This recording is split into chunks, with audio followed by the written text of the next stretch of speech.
this is what do you want me to do? When do I start? I should let my family know first.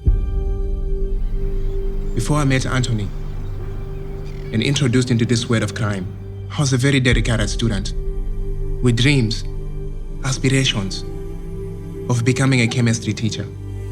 I heard that you were studying chemistry back in Nigeria, is that right? You come home from school smiling. What is it? Why are you so happy? You're gonna have a great life. Everything is paid for. You have an apartment, you have a job. You just have to do it right. It's very different, but beautiful. No! Please! Stop! What are you doing? Please stop! Where are you taking me? Where are you taking me? Bingo. And you're the guy for this job. With minds like yours and mine, big success. Look around you. I built all this from the ground up. How would you like to work for me? You will travel, you will learn, you will be great.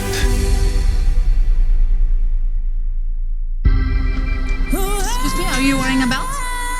So you just follow the instructions just like me. And that's the safest thing. For you and your family. Lagos. Tomorrow. I don't know for how long. Mom, this is a good thing. I have never been so happy and excited for the future. And this job is better than anything I can get with a degree. We don't know who we are dropping bags to. We are dropping bags, we're following orders. You understand what would happen to us if they found out that we were even talking to you? How's business? Business. This man is a key figure in an organization that facilitates a practice that is a blight on good people. I'm a good son. I'm a good student. I just want to go home.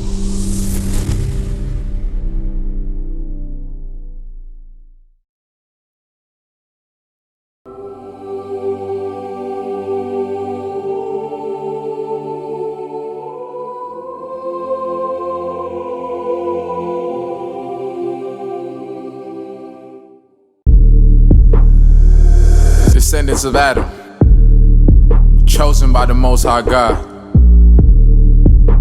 We started as kings, priests, became slaves 1619. We started as Hebrews and they renamed us Negroes. Now the roar of the lion has awakened his people.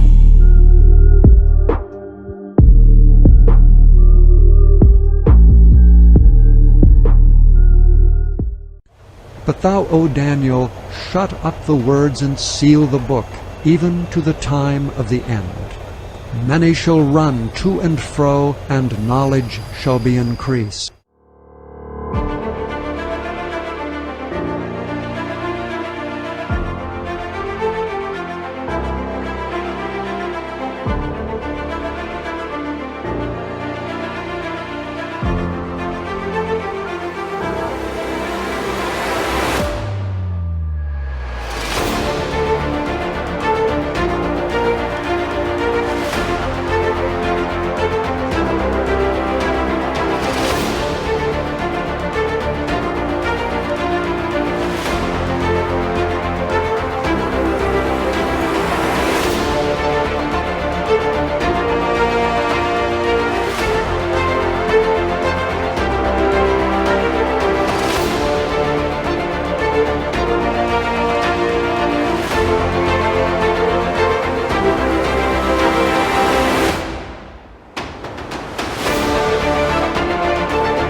Okay, so good afternoon, evening to some individuals.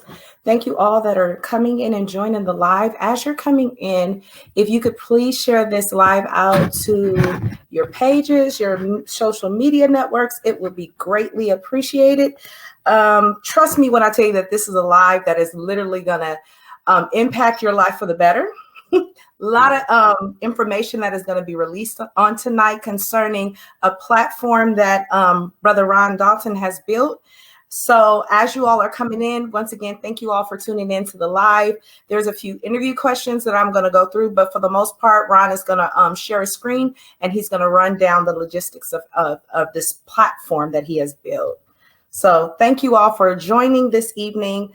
I'm going to jump right on into it. Ron, do you have any like announcements you want to make before we get to the questions? Yeah, well, yeah, the reason why we're late on the live is because today I did a Zoom today with the great Awakening Assembly, and I actually used the Wi-Fi in my hotspot and it worked.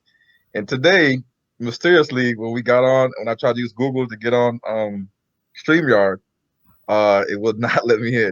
We tried multiple links.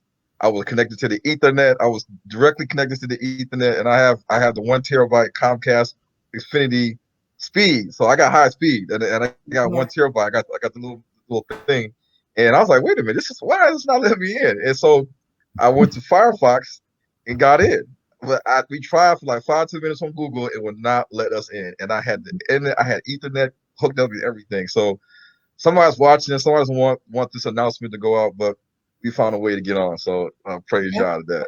Right. All praises to the Most High on that behalf. Well, YouTube probably mad, but today he's going to bring some information concerning the new platform. As stated, I'm going to jump right into the interview and ask him about the platform so that we can get the most out of him for this evening. So one of the questions that I had was, what motivated you to create this platform, Ron? Could you let the viewers know? Yeah, so I'm a filmmaker, and when I put out my movies, I wanted to get it distributed so that more people could see it. And I remember I called up a lady, and she actually is a Detroit filmmaker I saw at Panera Bread, and his name was Dennis Reed, and he did the movie The First Lady with Hoops Alexander, and in the beginning of the movie is Jim Jones, but he ends up dying. But anyway, he did a couple movies, First Lady 1, First Lady 2, and I asked him. He said I gave him a flyer, and he was typing a script for First Lady 2 at the time. I gave him a flyer with the Hebrews and Eagles movies, and he's like, oh, I'm a filmmaker too. And I was like, really? He was like, yeah. And I was like, what movies you do? He was like, First Lady. And I was like, First Lady? I just watched that last night on YouTube. And then he was like, what? I was like, yeah, your movie's on YouTube. He was like, you lying. I was like, no, I'm not lying. He was the guy. I said, go on right now. He went on there. He had like 150,000 views on YouTube. He's like, that ain't supposed to happen. I said, that's what I'm talking about. Black people, we always bootleg each other's stuff. We put it on YouTube. I said, when other nations do movies, you don't see Black Panther and American Skin and all these other movies on YouTube like right away. And his movie hadn't been out for like a month. And so he looked at it. He was like, man, I guess I got to do another copyright strike and send it to YouTube. And then however long it takes them to take it down, I guess that's how long it's going to be on YouTube for free. And I said, yeah. I said, I did a movie called Hebrews and Negroes. And then he was like, well, do you got a distribution? You should distribute your movie. And I was like, well, what's that? And he's like, this is the company I go through. And it's called Indie Films, I think. So Indie Films is ran by two Caucasians, a man and a woman. And he showed me his stats. Like he said, we get the stats every quarter, and this is how much other filmmakers are making through Indie Films. And he was like, he started scrolling through the Excel file. And as he was scrolling through the Excel file, I was like, man, those are some big numbers. He's like, yeah. He's like, yeah, this is a Detroit filmmaker. I know him. This is another Detroit filmmaker. I know him. I know that. So I was like, wow. I said, man, these Detroit filmmakers are making a lot of money for this company. He was like, yeah. I was like, how much do they get? And he was like, he told me to break down how much they get, because the independent film distribution companies will give you a percentage, and then you get the rest of the net profit. Wow. And so I called him. Well, I researched them. I went to the website. I looked them up. I talked to them. The lady said She says, "Oh, I've been so busy. It's tax time. We're sending out statements and 1099s and all that stuff. What you got?" She's like, "What you got?" And I said, "I got a movie." She's like, "Which movie?" I said, "Hebrews to Negroes, Wake Up Black America." And when I was talking to her, she paused, and I was like, "Hello, hello." She was like, she's like, "Oh, what's that movie about?" And I said, I didn't know, what's her nationality, whatever. So she's like, right. She's like, "Let me look it up." She looked it up. She said, "Oh yeah, you got it on Amazon." She said, "Oh, it's great." She's like, "You got it on Vimeo too? Oh, you got DVD?"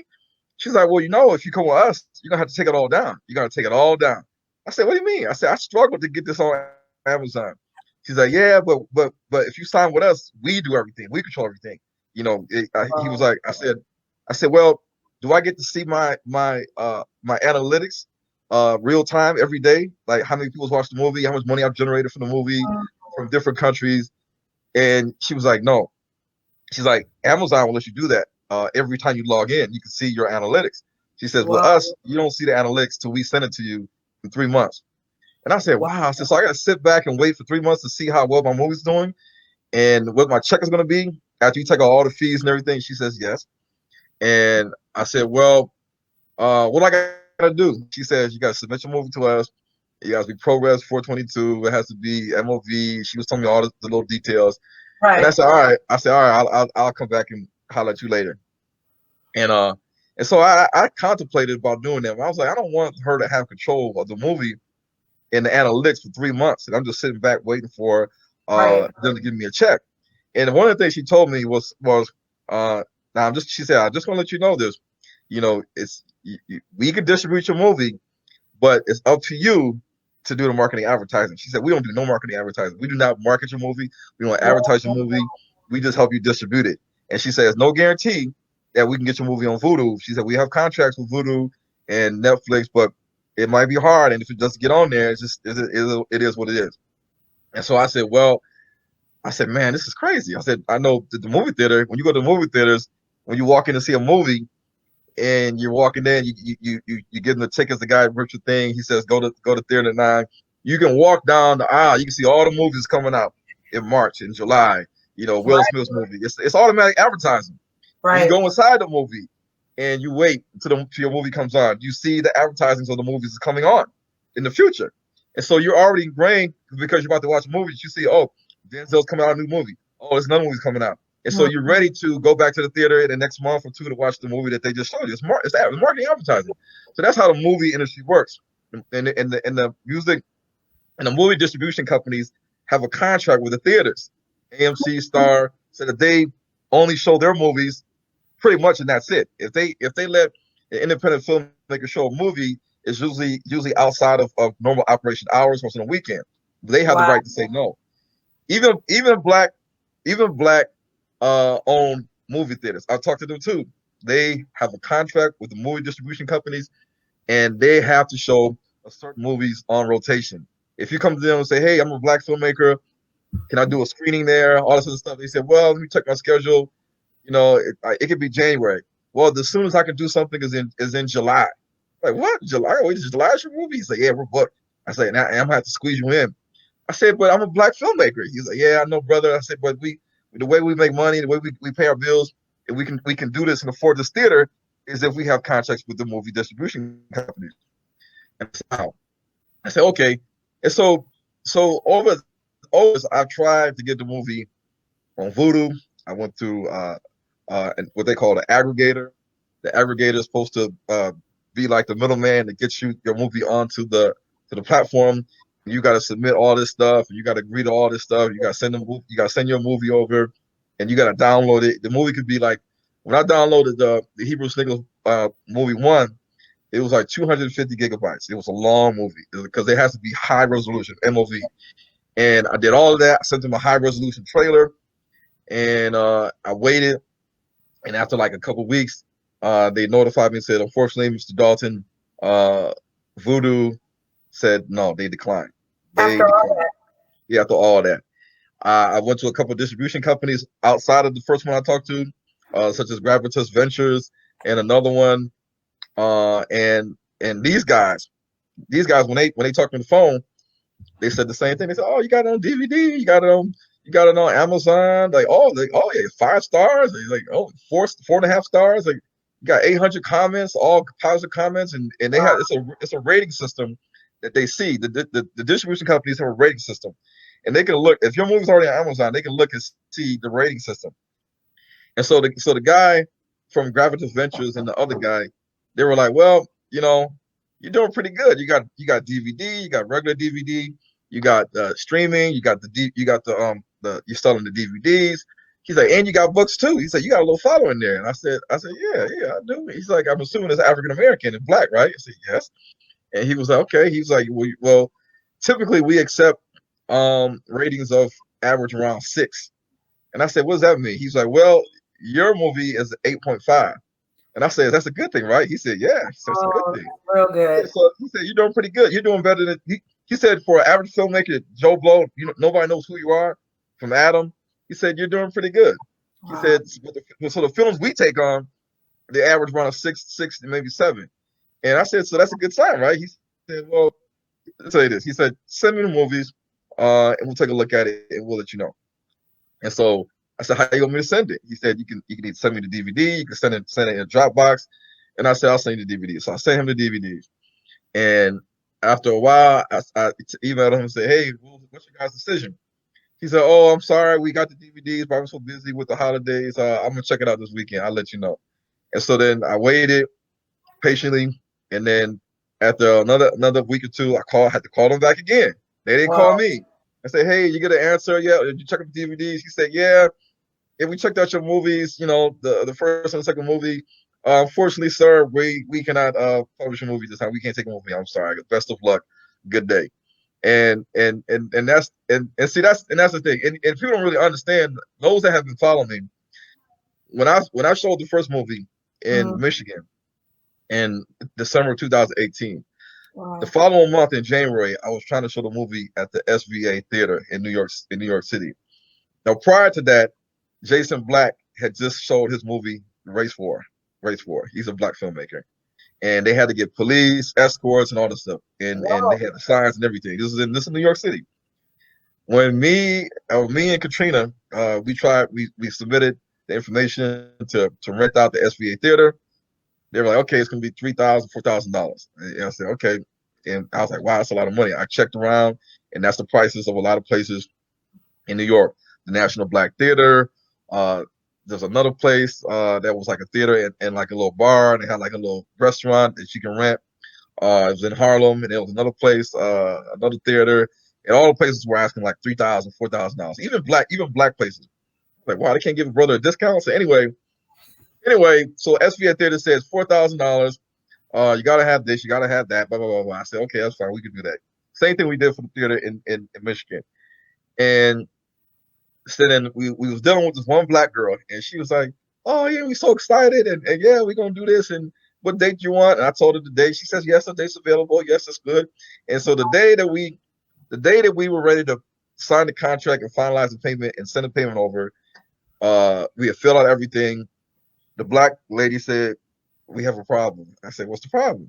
She says, well, some of our managers had kind of looked it over and seen the schedule of movies that people are trying to rent for the year, and when they seen your movie, they kind of wanted to do some more investigation when they seen the name of your movie. And I said why? I said I'm a paying customer. I said you just had the movie The Race War, and it had white nationalists, and it had it was very controversial, and y'all had to have police escorts and everything. New York PD was outside, and that movie played, and so I said, what's the problem? She said, well, we're going to have to get back with you. I got to send it to corporate, let them look at it, investigate it, and then we'll give you an answer. Investigate it. So then they did their investigation. They sent it to corporate investigated it. They Googled everything. And so when they came back, sorry, Mr. Dalton, unfortunately, we will not be able to honor the agreement that we were required of contract and showing the movie best of luck, and so it's really perplexing because after that, I was like, man, forget it. I mean, they had the Israeli film festival at the SVA, and I said, well, maybe it's because it's the Hebrews and Eagles movie, and during the movie, they are required at the beginning of the day to put your movie title on the marquee in front of everybody. So the marquee is outside so they can see Hebrews to Negroes, you know, any type of posters or anything like that.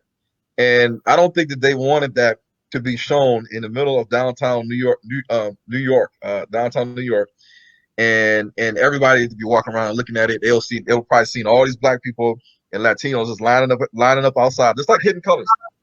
And that would have caused a lot of stir. And remember, when Tariq Nasheed did his Hidden Colors 5, he showed the movie at the SVA Theater. Now he's done Hidden Colors 1, 2, 3, 4, 5. And so he's done it at the SVA Theater in New York City. That's the main spot. And usually it's a long line of people outside. It's a big commotion. Everybody's looking around. What all these black people out here doing, waiting for a movie. What movie they watching? And so that's why Hidden Colors is so famous. But you see, when you have a movie like Hebrews to Negroes on the marquee in front of all the different nationalities, and they looking around, they seeing all these black people standing outside in fringes and garments and royal garments, and they shalom, and they doing all this stuff. Got staffs and everything, you know, they're like, well, what is going on down here? You know, what is going on with this stuff? And they look up and say, Hebrews, look up, oh, wait a minute. Who allowed this? Who allowed this to happen? Because the awakening, as long as the awakening is on YouTube and Instagram and Facebook, then it's okay. As soon as it starts hitting mainstream and the masses, then it's a problem. You know, like I always say, the Breakfast Club can interview the Nation of Islam. Come on. They can interview Rizal Islam. They can interview Farrakhan. They can interview Khalid Muhammad. They can interview all the Muhammads. They can interview Brother Ben X. They can interview Tariq Nasheed. They can interview Umar Johnson. They can interview what's that guy's name? Polite. They can interview everybody from the Kemetic community to the Moorish community to the Islamic community, the Christian community.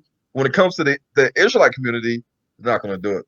They're not going to, because the Breakfast Club has millions of listeners on the radio and on the Breakfast Club, the video show that you see. And they're not only in New York City, they're all over the place. I hear them on the Breakfast Club in New York, in Detroit. So we have to understand that despite them being iHeartRadio and iHeartRadio and Revolt TV with P. Diddy, we have to look at that who is at the top making all the decisions. There you go. Who are the producers of the show? Who are the owners of the show? Who are the founders and the CEO of the show? Now this is simple research, simple common knowledge. It's nothing about being racist. It's nothing about being racist, which is common knowledge. You know, we know that the owners of Comcast are not black.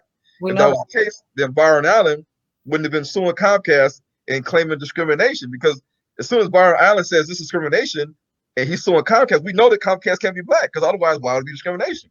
So we know that Comcast controls a lot of the game. You know, they're merged with Universal, with iHeartRadio, with Revolt TV that P. Diddy owns.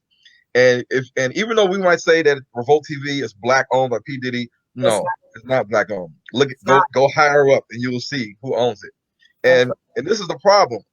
But the thing is, the reason why like movies that I do are rejected and denied is because of the narrative, the simple narrative that it presents to the people. And when you look at H2N Studios, you look at Harpo Studios, you look at Spike Lee and all this stuff, you gotta understand the movies that they're putting out. It's the stuff that we've always been seeing. You know, we can have Friday, we can have Friday next, we can have their Friday next week and all sorts of stuff. We can have, you know, all the different Medicine Societies and Boys in the Hood. We can have American Skin and all these other movies. But guess what? They're still going to show you the same old thing. Civil rights. We don't have no rights. We're fighting for our rights. We don't get a fair trial. We're fighting for our own trial. We're going to hold our own trial. If anybody's seen the movie American Skin, it's about the black father that had his son got killed. But guess what? For those that didn't watch it, I'm not going to tell you the end, but the father, you know, I mean, it's like the same thing. Put it like this. When you watch the movie Man on Fire with Denzel Washington, Denzel's he's a good cop of CIA, FBI, and he's supposed to be the bodyguard, supposed to find this lady, this Caucasian man's daughter, and to save her from the mafia. And he saves her from the mafia at the end of the movie, but what happens? He dies. He dies. And so there's a lot of movies like that when Denzel's playing and he's the hero, but he ends up dying. Like the movie where he flew the plane upside down, but he was a hero, but guess what? You know, he went to jail. You know, and so, you know, you look at movies like that movie where Will Smith is a superstar. He's a superhero. Hancock, he's a drunk superhero. He's flying into buildings and he has a problem with alcoholism. You know, so all these times you see these movies and it never sheds a positive light to what we're doing. And so I always say that we have to control the narrative. We have to start to control the narrative. It doesn't matter how many studios we have. It doesn't matter how many movies we have coming out. Queen Slim and everything else of that nature, black movies. But when we are trying to edify, educate, and empower our people, that's when it becomes a problem. Because we can make movies about boys in the hood and men's society, and you go in the house and it's a loud black woman and she got her hair wrapped, and you open the refrigerator, it's all malt liquor, all malt liquor, Coke 45, and we've seen the movies with the Wayans brothers. We've seen all these movies and how it typically stereotypes black people as being ignorant, dumb, lazy, on drugs, don't want to work. All we want to do is have sex and have babies, don't take care of our kids, and go to jail and all that stuff, and just live a life without no morals and no dreams or aspirations. Even if we do have dreams and aspirations, then the hood pulls us back and we end up dying. So it's never a happy ending. And then on top of that, never will they show you a movie that's going to truly depict who you really are and where you come from as royalty, as the Israelites from the slave trades further back behind history. And so we have to find a way to break free from that chain. That's right. And so with the platform, I just got tired of even like Amazon. Amazon has a right to allow you to be a seller on Amazon, and they have a right to refuse you. They have if you submit your movie to Amazon Prime or Video, they will take it through a content review process. And after a while, they can take as long as they want. And if you don't badger them or hound them and say, hey man, I submitted the Curses Vision Part 1 and Part 2 like 5 months ago, what's going on here? They're still reviewing it, blah, blah, blah. As long as you keep hounding them, then eventually they have to give you an answer. And eventually, when I submitted those 2 movies to Amazon, Amazon said no. They said no, you cannot show this movie on Amazon. You can show the DVD. See, the DVD is different because if you're admitted to be a seller on Amazon, then essentially that means that you can make DVDs and put it in a case like Hidden Colors, and you can sell the DVD on Amazon. That gets out to where United States of America, maybe United Kingdom. If you can get a seller account in the United Kingdom and have a VAT number, and once you get a VAT number, it's very hard to do as an American citizen. It can be done, but it's hard to do. It takes you through all the hoops. To try to get an account in Mexico is very hard to do because you got to essentially have a business address in Mexico, and you got to be able to say that I'm getting the DVDs from Mexico and I'm sending them to the warehouse in Mexico. And so the same thing when you look at Africa, Amazon doesn't have warehouses in Ghana and Togo and Nigeria and Sierra Leone. No, it's not there. They're just now trying to get Amazon shipments and deliveries in South Africa. It's a huge problem. There is no Amazon.ja Haiti, Amazon.ba Bahamas. No, they don't have that. They have Amazon.com. They have Amazon.co.uk. They have Amazon.au, which is Australia, which is a British colony. Same thing with America. They have Amazon.ca, which used to be a British colony until they seceded. And they have Amazon.mx, which is Mexico. And outside of the European countries and ones I just listed, that's it. You're done. Done deal. And so even with Amazon, Amazon, Netflix, you look at Netflix. Netflix has tons of content. So much content now that you see a lot of movies now that they're dubbing the voice. So they're speaking English, but it doesn't sound like their mouth is adding up. So these movies are coming from other countries. And if you look at some of the movies now, they're getting from South Africa and getting from and maybe they haven't done India yet, but they're working on African movies. Yeah. But they're only going to give you the African movies that show you, this typical drama and gangbang, shoot 'em up relationships, something like that. Nothing. Same thing. They might talk about voodoo. They might talk about this tribe, that tribe, this religion, But they're never going to dive in and release a movie like Hebrews to Negro, something that's going to open your eyes and make you understand who we are as a people, our heritage, and go deeper into the history that's been hidden for a long time. They're not going to do that. We have to just accept that. And so Amazon, Voodoo, Netflix, Redbox, Hoodoo, Tubi, all these platforms are not going to do that. So what do we have to do? We have to do our own thing. And when you look at YouTube, The reason why everybody's on YouTube, because YouTube it's like a platform. You don't have to get no permission. You just create an account and you just start loading up videos. They have the right. They have the right to censor your videos. They have the right to delete your videos. They have the right to give you a strike. They have the right to say your content has a copyright violation, even though you might say, no, it doesn't. They somehow say, yes, it does. Right. They have the right to shut you down. You can have a channel. You can have 250,000 followers and subscribers. And all of a sudden, we say one wrong thing. Yeah. One wrong thing on your channel, or somebody else can say one wrong thing. Somebody can say, yeah, somebody can report you and flag you for either something you said or something somebody else said or something that's in the video, and they will shut your whole page down. So now you have 250,000 followers gone. Now you got an income from YouTube, because income essentially is the employer. That's now right. They just fired you for no reason. People put in hard work. A lot of people on YouTube, people don't understand when you do YouTube videos. For a lot of people, they actually have to get a nice computer that has a lot of RAM, the graphics card. They have to have accounts maybe with things where they can get little videos and pictures and throw it in there. They have to invest in the editing program. Sometimes they invest in a little audio equipment. They're essentially doing like videography and editing work. But they're doing all this, and remember, this takes time behind the scenes to do the videos that I do and Benea and other people do, whether you're going live or not. It takes time to do these movies. It doesn't just happen like to put this content on YouTube. It doesn't just happen like that. Behind the scenes, you have to make the video, then you have to upload the video, and then you got to wait. If your internet's slow, you got to sit there and wait for it to upload. And then once it's uploaded, then it has the SD standard definition has to process. Then the high definition has to process. Then it says final process, and then you can say, okay, click the send button. Now people can see it. Now here's the problem with YouTube. YouTube is like an ocean. It's like an ocean, and there's so many.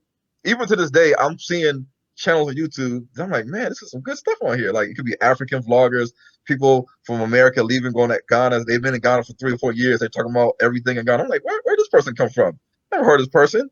And they might have 70,000 views, 100,000 views. They can have 200,000 views. But we don't know about these people because YouTube is just endless. Unless somebody tags you and says, hey, man, check out this video, check out this channel, then nobody's going on YouTube and just start searching for random names, because if you don't know the names or who to search, you're not going to search for it. And if you search for a Hebrew Israelite in YouTube, you're going to get a lot of stuff. You're going to get a lot of camps. You're going to get a lot of this. You're going to get a lot of that. And so you're going to be looking at different YouTube videos, getting information of all different stuff. So you're going to be eating from different plates, and getting sick, getting food poisoning, and getting confused, to the point where you might have been an Israelite that you came into the knowledge of I'm an Israelite, and you came out of Christianity, believing in Christ, believing in the New Testament. Now, because you did all this research and looking at all these different channels, now you're like, I don't believe in Christ. I'm Testament. No, I believe in the Old Testament. I'm Torah only. And also, if you say the word Jesus, you're going to hell. And no, if you don't say Yeshua, if you don't say Yahusha, if you don't say Yeshua, if you don't say Yawahashi, you can go on somewhere. See, this is what YouTube has done to the Israelite community. Yes, we're putting out a lot of content out on YouTube, but if you notice it, we're still not united. We're still not united. We're still all over the place. We still don't have nothing we can call our own. Because what are we calling our own right now? YouTube. And this is the reason why we're on YouTube. Everybody's saying, click the subscribe, click the like, click the subscribe, like, click the subscribe, like, it's all bells going on.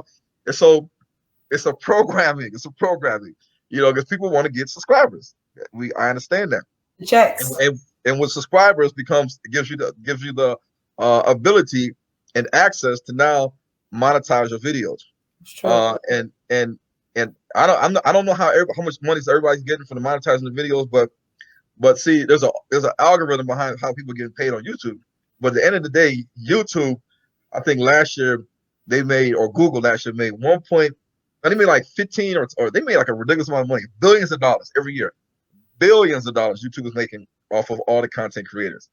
Are the content creators making billions of dollars? No, they're not making billions of dollars. All the ads that are being shown on the YouTube videos is not for our benefit, for somebody else's benefit. Because most of the times when you look at these ads, you see any black people on these ads? Any black people advertising their business on these ads or anything? Like, do you see any Hebrew Studios movies ads on YouTube? No, you do not. You see everybody else's ads but ours. So already they kind of have pushed us out of the marketing advertising piece. that the movie industry controls, that the social media industry controls. Because as many people know, you can advertise on Facebook, you can advertise on YouTube, you can advertise on Instagram, but at some point they could shut all that down. Instagram shut me down. Yeah, Instagram shut me down from advertising. They won't take my money anymore. I could give them a budget. I can give them a plan. I could say for 7 days, my budget is $200. After 7 days, they won't spend none of my money. Like, wait a minute, y'all did this when I first signed up. Y'all did this, and I had a lot of impressions, and it reached all these different countries. But then the second and third time, you guys didn't use none of my money. What's going on here? Why would you use my money? Same thing with Facebook. When I started Facebook, somebody said, "Ryan, get on Facebook." I said, "I don't got time for Facebook. I'm already on Instagram. Like, how much can I do on social media? I got kids. I got a family. I can't be always on social media." Well, everybody's on Facebook, so I started posting.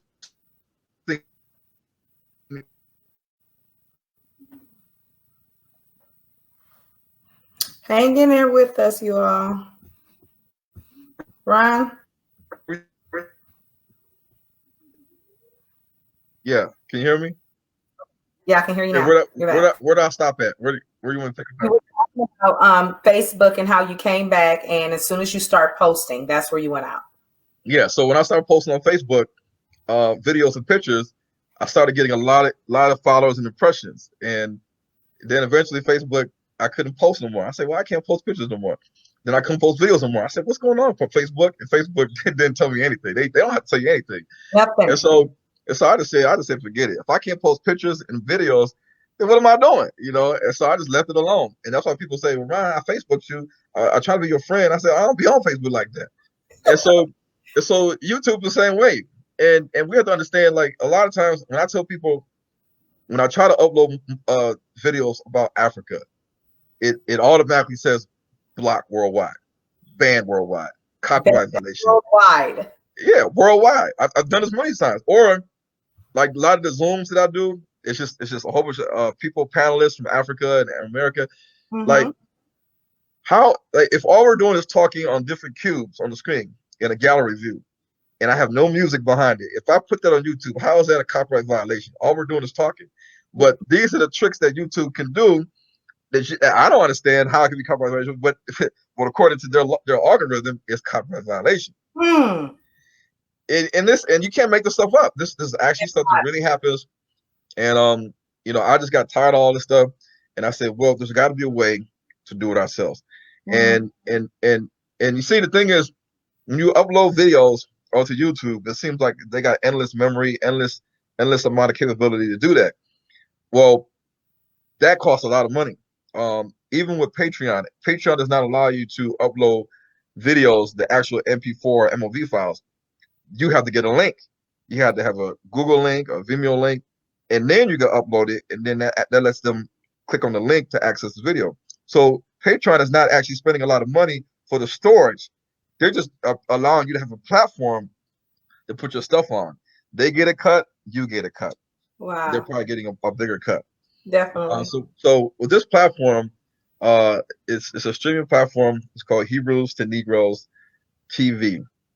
Hebrews to Negro TV, aka H2N Tv. And the way it's set up is it's kind of like a combination of Amazon, Netflix, and Vudu. Vudu and Redbox is video on demand. So that when you want to watch a movie, if you want to watch The Real Housewives of Atlanta episode 1, season 3, you'll see that it's 99 cents. You say, okay, well, I want to watch the whole series, and my wife likes watching this. And so you'll say, okay, well, I'm gonna pay $12. And so that's video on demand. You want to watch a movie, it's like $9. You go to a hotel and they have a video on demand service. You want to watch a movie, they're gonna charge it to your card or charge it to the hotel bill. That's video on demand. Subscription video on demand is Netflix. Netflix, you pay a subscription. For many people, their Netflix subscription went up. Mine went up from $15 to $17 because, I don't know, maybe Netflix is under some heat legally, and they have to increase the price of their subscription to people. And guess what? If Netflix puts on the screen, our terms of service has changed, click agree and accept to continue using Netflix, guess what? Most people are going to say, okay, we'll accept it because we want to keep getting Netflix. So If Netflix can go up from $17 to $25 a month. But guess what? If that's what it takes to get Netflix, most black people are going to pay for that. And that's the Gentiles. We know that that's the nations, the nations. And we know that when we go on Amazon, we're paying for Amazon Prime Video Direct, a subscription or on demand, and we are not paying a black man for this service. We're paying the nations.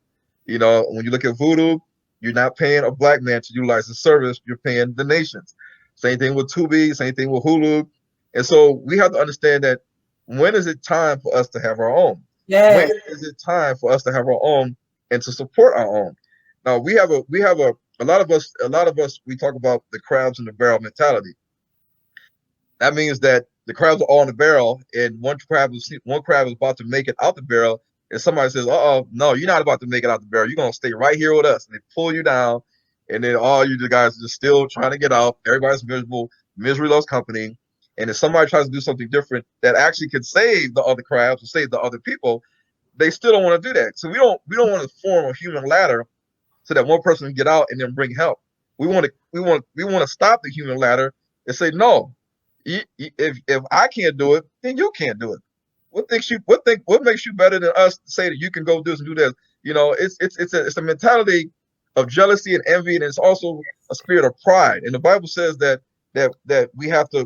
That we have a lot of pride, you know. We have to humble ourselves, you know.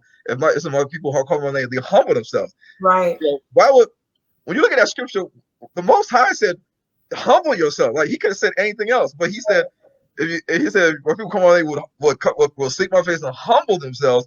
So that means that we are haughty, prideful people. These little things. When I read the scripture, I just say, "What?" I said, "Why did the Most High use humble yourselves?" He must have known that the Israelites were prideful. And that's where we are today in the Israelite community. Everybody, once they come into the awakening, they get their Bible, they get the Sefer, they get the Hallelujah scriptures, the Incident Bible, they start researching, and now they're an expert. They're an expert in Hebrew Israelite teachings, and they start their own assembly, and then they say, some brother comes and says, "Hey, have you heard about the movie Hebrews and Negroes in the books?" "Nah, is he with us?" "No." "Nah, we don't rock with him. We talk about Rudolph Windsor and Donald Trump too, but no, we ain't heard about no Hebrews and Negroes." Oh, you should check it out." "Nah, he's not rocking with us. We're not rocking with him." So this is the kind of mentality we have, and this pride prevents us from unification, and so that's why I wanted to do this, and it took a lot of investigations and going through a lot of busy work, going through the backdoor ways to try to see who can watch the movie through Vimeo and Amazon and DVDs, and even having DVDs on my website to say, hey, we need to have our own streaming platform. How come nobody has done this? It's true. When you look at say for instance, black filmmakers, like I talked about earlier. Yeah. Even when you look at Israelite filmmakers, I had a real problem with the fact that when I decided to do the movie Hebrews and Negroes, I said to myself, I remember GOCC and all these other camps teaching in New York City years ago. Years ago. I said, now I'm in the truth and I'm waking up. I said, how come nobody on the planet Earth has done a movie about this? I said it can't cost that much money to get a camera and to get some audio equipment, get some video editing equipment, and just sit down and just do a movie about this. Interview some people, put some pictures on the screen, some videos, and to make a movie about this. I said, why has it not happened? You know, this is the way that we learn now. This is the way we are entertained by it's true and movies. But I didn't see that, so I said, well, if nobody's gonna do it, then I'm gonna do it. And if I don't have Ice Cube money and Spike Lee money and all these different people's money, John Singleton, then I guess I'm gonna have to do it, you know, with a Ron Dalton budget. Good. So that's what I did, and it's impacted a lot of people. And so the same thing I said to myself, I said there's got to be other Israelite filmmakers or inspiring Israelite filmmakers like myself that, or say they have content and they want to put it on a platform, but they say, well, nobody really knows who I am. If I start a YouTube channel and start putting videos on this YouTube channel, you know, nobody knows who I am. So I'm just gonna be doing this. Right. I'm spending all the time in my basement in my office and putting it on there, and nobody's. I'm gonna have like 4 views. That's it. You know, and some people have really good information from America, from Africa, from the Caribbean, wherever, and it doesn't get seen because if you're not in that certain clique or group, then you're not gonna get all the views. Especially like if you were in a camp like GOCC or ISUPK or GMS or IUIC or Sakari, you know, all these different assemblies, they have assemblies, they have tentacles like octopus. So they got Seattle, they got Florida, they got New York, they got Detroit, they got Ohio. And so this is actually marketing advertising tools because now you have different assemblies, just like Church of God in Christ, Church of our Lord Jesus Christ. All these churches, they have all these different networks and assemblies. They got sister churches. And so we don't utilize this to our advantage because everything we do is on YouTube. Everything we do is on YouTube. And I want to just show you something. I'm going to share my screen and show you something real quick. Like we did last time. Let's make sure it works.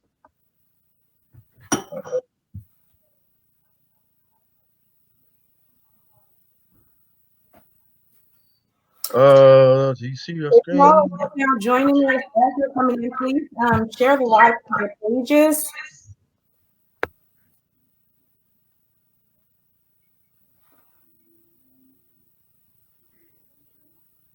Select window or screen.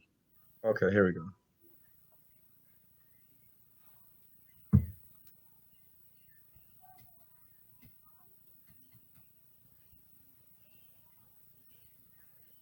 Okay. Can y'all see it? I'm about to add it right now. Oh, you can see it? Yeah, we're good. Okay, so if you do a simple Google search, let's say you just type in Google founders. All right. So in case you don't know the history, YouTube was started by three guys. And after a while, these 2 guys, Larry Page and Sergey Brin, that started Google, they bought YouTube for like $1.6 billion. And so I said to myself, what, man, who owns Google? Google owns YouTube. If you're on YouTube, you get a check from Google if you advertise. So if you do a easy search, this is not being racist. This is just simple information. This is common knowledge. You click on Google, it's on Wikipedia, and you go down here. You say, okay, this is Google, and you say it was 1998, founded in 1998. The founders, Larry Page. Okay, Larry Page. He's not black. We already know that. Yeah, so essentially, when we use YouTube, we are not supporting black people. So let's see about Larry Page. So Larry Page, it says his nationality was American. He was born in Lansing, Michigan. Okay, well, let's do some further investigation. Page is the 13th richest person in the world. He has a net worth of $69 billion. Now, if he was black and he cared about his people, he would invest that billions of dollars into the black community. We would think that Oprah Winfrey and other blacks that have a lot of money, Jay-Z and Beyonce are they're billionaire status now. But this guy has a net worth of $70 billion. $70 billion. He's in the double digits. I think Elon Musk is in the triple digits billion. So if you say, okay, well, we know he's rich. Let's see his ethnicity. So if you go down to let's say personal life, and I did this on Google, but if you do it on Google, and this is the thing, I don't know if they switching things up, but if you do it on Google, I might have to go back and show you on Google, you'll see that sometimes it'll tell you their mother, their father. Okay, but let's do something else. Let's go back. Hold on. I want you guys to see something. Let me go back. Back.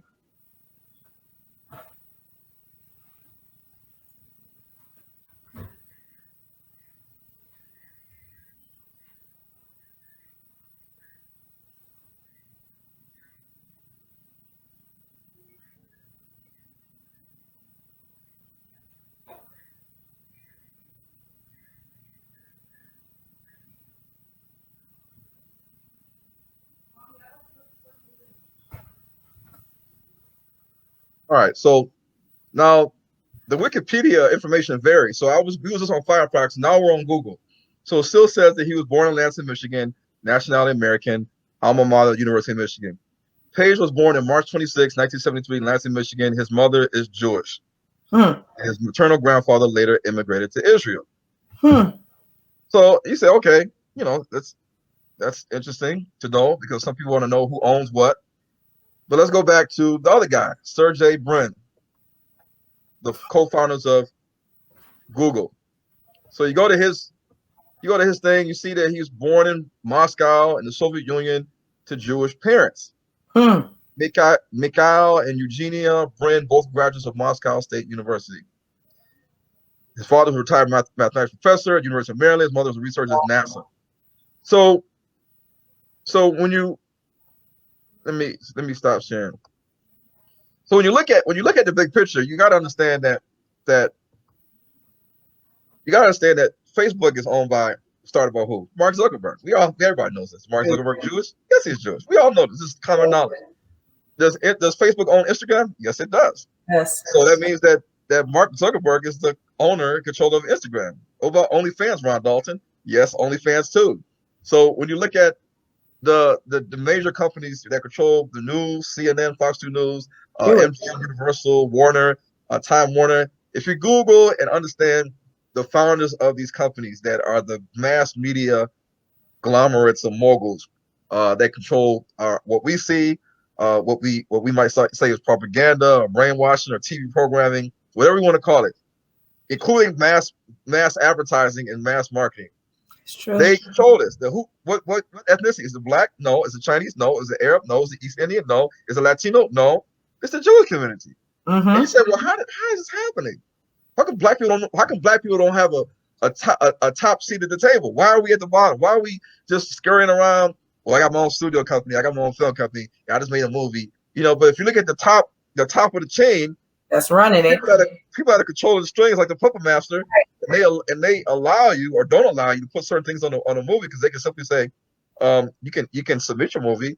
No, we're not going to allow this. Oh, we'll give you money for this, but oh no, you seem to switch up your stance now. The last movie you did was about slavery. This movie is about the Israelites. No, we're not going to do this. No, thank you.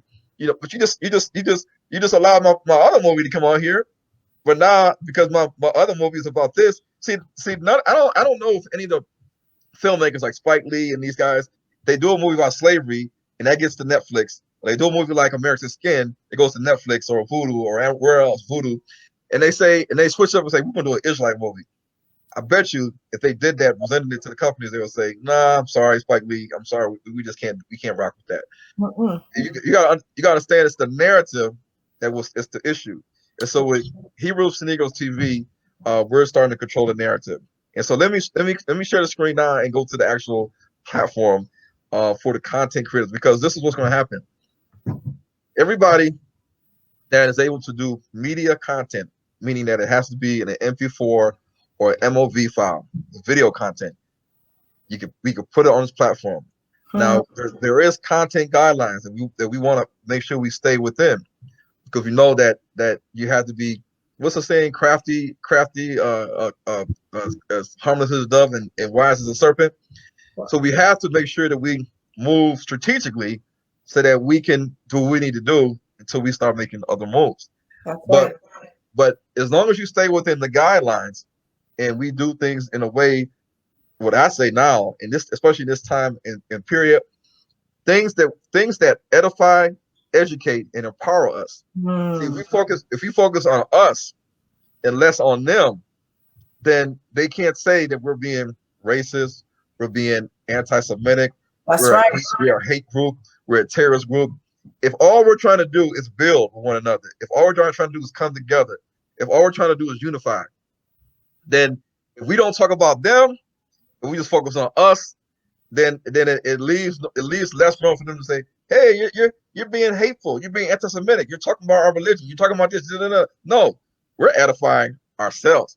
We're building ourselves. We understand what's coming in this world. We understand the climate of the world that we're living in, economics, politics, education, disease, health, everything under the sun. And we know that it's time for us to get our act together. It's time for us to start preparing for what is to come, because things are going to get a lot worse. A lot of people are going to lose jobs. A lot of people are going to be dependent on universal basic income and stimulus checks and unemployment checks and all the different changes that come out of the administration that we're in right now. And Black people have to be prepared. Well, guess what? How do we stay prepared in the know of the truth and stuff that's on TV? Well, we look at the media. We look at the media. Without the media, we'll be sitting in our houses twiddling our fingers with candles and lights and just looking at each other like, hey, how you doing, honey? I'm good. How about you? How the kids doing? Kids doing fine. You know, what you want to do with the kids? I don't know, because we ain't got no TV. We got no Netflix. We got nothing. You know, so media right now, everybody's on their tablets. They're on their phone. They're looking at their smart TVs. They're watching something. And most of the times, if you're not just looking at DVDs you don't bought, you're looking at a cable channel that has channels. You're looking at a satellite TV channel like HughesNet and Viasat, or you're looking at a streaming platform or interlinear TV. That's what people are watching now, because the movie theaters are obsolete now at this moment. So we have to control the things that we want to see move forward in a positive light. So let me go to the let me share the screen again and go to the page.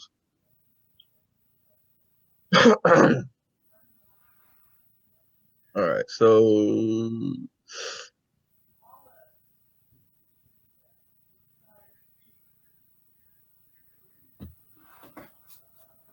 can everybody see that?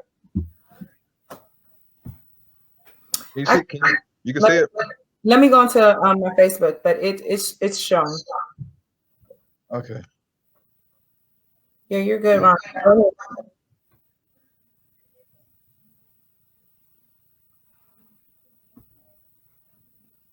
Okay, so the website, now this is the website for the content creator. So what is a content creator? A content creator is anybody that is making content.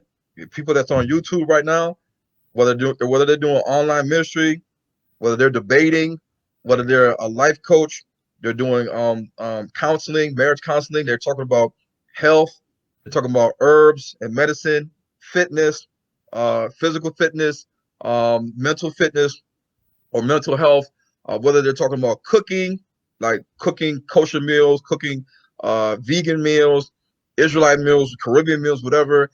If you're talking about vlogging, say you're just a vlogger, you're vlogging about, I'm an Israelite filmmaker. I bought a camera. I bought S1H camera. I bought a Sony camera. I bought a Blackmagic camera. I'm showing you guys how you can be filmmakers too. I just signed up and got a MacBook, and I just downloaded Final Cut Pro. If you're an Israelite filmmaker, you need to know how to use Final Cut Pro. I'm going to give you lessons. I'm going to give you tutorials and show you how to do these things. If say you could be somebody that does books, but you're like, well, I write books, but nobody knows my books. Well, you can do. There's certain things you can do with videos that can help get your book out. For those that are filmmakers, they're documentaries, they do series, they do shorts. They say, well, hey, I got some movies. I want to do some movies. I'm in the process of doing movies. I've completed some movies, but I've tried to do all the things that Ron Dalton has done, and I cannot get my movie shown and seen anywhere. And I don't have a lot of YouTube followers. If I put my movie on YouTube, then it's just out there for free. I done spent a lot of money making this movie. I done sacrificed bills and vacation. And still at the end of the day, there's no guarantee nobody's gonna see my movie. And that's what I wanted, to be a filmmaker. And you say, well, this is an opportunity where you can say, like, I'm a vlogger.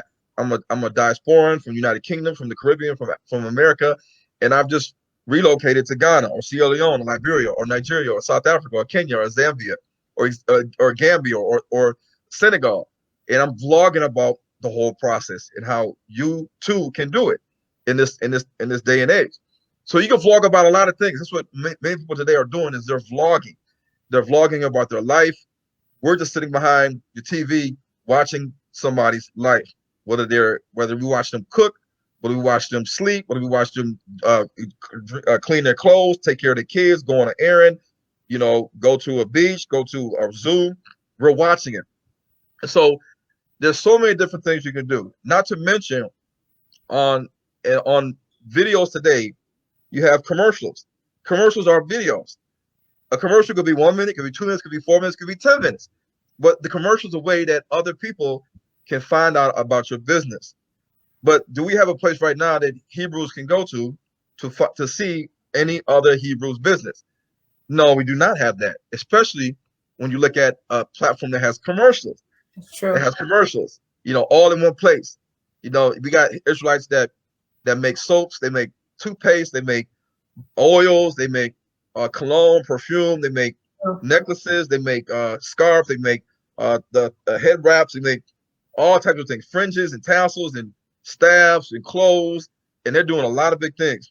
But they don't have places where they can actually put their 2-minute or 3-minute commercial, talk about their business, where they're located at, what's their website, and then other Israelites that are on the platform say, "Hey, I never knew we had this many Hebrew garment makers. Like I've been using the same person. I kind of like some of the garments that Ron wears. Who does he use? So now you know who I use. Now I know who somebody else uses in case I see somebody at a conference. Like, man, I like that garment. Like it has an African print, it has the trousers on it, it has the fringes on it. Man, who did your stuff?" And he'll tell me. So now all we gotta start doing is coming together with commercials, and that's easy to do. Get somebody that has a camera and do a commercial, edit it. Another thing too, you look at music. There's a lot of Hebrews that do music. It is. And you got Hebrews doing music in Detroit, New York, Florida, Georgia, South Carolina, California, even United Kingdom, even in Africa. There's so many even Jamaica. You say these people are woke. They're saying, they're talking about the feast days and the commandments and living a righteous life. Right. But if you're not in certain cliques and groups and assemblies and congregations, you're not going to know these people exist. You might say to yourself, well, I'm looking for a Hebrew sister, a sister that sings. I listen to gospel music, but I want to hear some Hebrew sisters sing.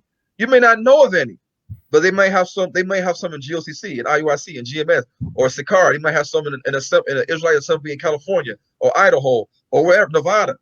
See, once you bring everybody to one single place, and you start putting the content on there, then it allows these viewers or subscribers to start seeing the content of other people that otherwise they would normally not see unless they was a part of a group that had these people in their group. And I already know from being in Detroit that there's a lot of Hebrew rappers in Houston and the South and in Florida that I don't know about, because I'm not in those circles. I'm not in those areas where they're doing things because I'm in Michigan.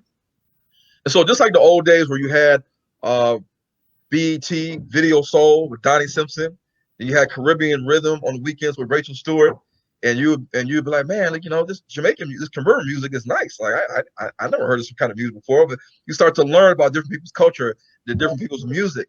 Same thing with Video Soul. These were areas that we can all go to and just see videos and music over and over and over and over again. And then in turn, because of the music video industry, the music video advertises the actual artist and his album. So now you're going to look, okay, this is the name of the artist. This is the song I just heard on the video. I like this. Does he have more? Where do I go to find the rest of the songs? So this is also a marketing advertising tool, and it gives us the opportunity to look at things that we may be looking at. I'm getting tired of looking at Pharrell. I'm getting tired of looking at Bruno Mars. I'm getting tired of looking at Beyonce and Jay-Z. I need some Hebrew Israelite videos. I want some music. I only know about John Bidden and Lawrence Ramirez or this person. I said, is there any other people out there? Yes, there is people out there, but we have to learn how to come together onto one single platform to do this. Now, for content creators, this is the website you want to go to. It's called www.h2nstudios.com. H2nstudios.com. Now, I want to show you. This is the homepage, and as you see that it's been scrolling, if you scroll down, you'll see the video, which I'm going to play in a second. Attention to all content creators, business owners. I'll let you guys go on there and navigate through this on your own. But there's different ways you can sign up and apply to be a content creator on our platform. This is one way you can do it. You can come down here, you start seeing the boxes. You say, oh, it's authors. Oh, we got script writers, we got filmmakers, we got business, we got music artists, we got sound engineers, we got video editors. You might be doing Adobe Premiere or After Effects or Final Cut Pro or DaVinci Resolve. You say, hey, I got a drone. Oh, I got a Ronin. I got some cameras. I got some lapel mics and lavaliers. Yeah, I want to do some work. I want to utilize my talents, my business. I want to help the Israelites out. I'm an Israelite. What do I got to do? Go simply to this box and you click on it. I'm gonna show you in a second. So you got vloggers. Vloggers use their cameras, they use their phone, they use DJI Osmo Pocket. You got life coaches, fitness, health, nutrition. These are ways that we all start to work together to benefit one another. Like I said earlier, to educate, empower, and edify. Marketing advertising specialists. You know, we got people that's marketing advertising specialists, and commercials is one big piece of marketing advertising, and have it on a platform where you have a lot of traffic, a lot of followers. Graphic designers, a lot of people that need logos, they need flyers done, they need certain things done, and they just don't know how to draw. They don't know how to use computer animation design software. And they say, well, you know, we got Israelites that can do this. Well, where are they at, Ron? We're trying to bring it all together. So say you're a filmmaker and you want to see about getting your film on this platform, you just simply click on it, and it takes you to the filmmaker page. A little bit about filmmakers. You got the time board, and so you can see here, are you a filmmaker with completed projects with no platform to put them on? Have you battled like Ron Dalton trying to get your film distributed with independent movie distribution companies or aggregators only to be turned down by a content review screening process or an artificial intelligence quality control program? Because I've been through all of this stuff. And trust me, it takes a lot of work to do this. Paperwork, emails, post-production editing, and then submitting it, because, you know, before you submit it to the quality control, you have to address certain issues. Drop frames, you got little sound clicks, and whatever it is they come up with that they say, well, you got to fix it, you got to fix it, you got to fix it. Go back and you fix it, you re-render it. It takes a long time because you got to do it in ProRes 422 MOV files, like 100 gigabytes of file, 200 gigabytes. You finally send it over to them and you wait, only for them to say no. So what you do is, if you had this problem as a filmmaker, you say, let me see if I can join H2NStudios.com and be a part of this. So you click on the Start Today, and it takes you to a register page. So on the register page, you put in your first name, your last name, your email address, your phone number, so we can contact you, your area of expertise, whether it's vlogging, cooking videos, fitness, health, herbs, movies, films, miniseries. You're a music artist, you got a lot of music videos. You're like, man, I got 10 music videos. I want the Israelites to see this. You know, otherwise just sit them on Google Drive. All right, click, you just click on it. Okay. Life coaching, self-help, some Hebrews teach language. They teach Hebrew. You got Israelites that's in Israel right now that speak fluent Hebrew. There's some Hebrews that want to learn how to speak the Hebrew they speak in Israel. You got some Hebrews that want to learn about Paleo Hebrew. So you got some Hebrews that want to learn, they're moving to Ghana, and they want to learn how to speak Twi. They want to learn how to speak Fante. They want to learn how to speak Ewe. They want to learn how to speak Ga. They want to learn how to speak Swahili. Well, you got people that can teach you this. You got ministry. There's so many online ministries today on YouTube. All types of assemblies have their own online ministries on YouTube. If you got good content and people need to see it, then why not try? Because otherwise, everything just goes into the YouTube abyss. Marketing, advertising, podcasts. And we have audio podcasts where you don't see the person, but now you see video podcasts where actually with StreamYard and Zoom, you can actually see the host and the person they're interviewing. And that's interactive. And people like that. You know, they like to see who's talking. You know, The Breakfast Club is a form of podcast. Vlad TV is a form of podcast. Look at graphic design. Say like you just want to help. You want to offer your services to the platform so that other people can get their work done to get it on a platform. So Israel can start making movies, and the only movies is that we're not going to be just seeing is Ron Dalton, because I want other Israelite filmmakers to come out and start making movies, and not just Ron Dalton is the Israelite filmmaker. So say you got drones, and you can get a lot of good drone footage in Africa, in Jamaica, and America. You're a sound engineer. You know how to mix and master music. You know how to help people with music. You know, there's people that specialize in this. It's all they do every day. If something that you have in mind that you want to help out with, and it's not on the category, just click other, and type in what it is that you do, what it is you want to, you know, see if you can jump on the platform. And then it says, this is the most important thing, because this is not, you know, like YouTube, because YouTube will let you do anything you want. They'll let you know if it's copyright violation, and let you know if it's not. If you get too many strikes on copyright violation on YouTube, they'll shut you down. It's true. So one of the things we ask you is, do you own the rights and licenses to your content? The reason why I say this is because a lot of people, they're Hebrew rappers, but they have gotten the music from somebody else. They snagged it from somebody else, and they've used it under their rap. Now that's fine and dandy if you're gonna do it on Instagram and YouTube just to show that you can rap off of somebody else's beat. But when you're working in the world of media entertainment, you gotta own the rights and the licenses to use the music, or you gotta do it yourself. When you make movies, you cannot grab the photos and pictures and videos from other people and just use it for yourself. That's why they have Shutterstock, they have Alameda, they have Corbis, they have Pond 5, they have Getty Images, they have iStock, they have Vimeo stock. So we ask all the content creators that if you have music, say like you're a music artist, you got music videos. If you want to submit your music videos to the platform so everybody can see all your music videos, you gotta own the rights to your content. You gotta own the rights to your videos, to the track that your song is under. Please own the content. We gotta do things the right way because we don't want to get dinged. We don't want to get sued. We don't want them to have any reason to say, hey, ha ha ha, you gotta take this down because you guys own the rights to this. Somebody else does. I own the rights to it. These are things that we have to avoid. And we sometimes sell ourselves short because we want to do things fast, but we don't. But because YouTube allows you to do all this, we just doing it like that. But that's the trap that YouTube uses to keep us on YouTube forever, until YouTube is either shut down or YouTube does some severe censoring and they start kicking people off their channels. And so the next thing is, where can we view your work? Do you have a website, a portfolio? Do you have any completed projects? Do you have any content that's will be completed soon, like coming soon, new releases? And then the preferred platform. Now, there's different ways you can utilize this platform. Just like Netflix is subscription video on demand. Amazon Prime is the same thing. Now, Amazon Prime works in the way that the content creators that put their movies on Amazon Prime, they usually get paid per play, paid per hour, paid per minute.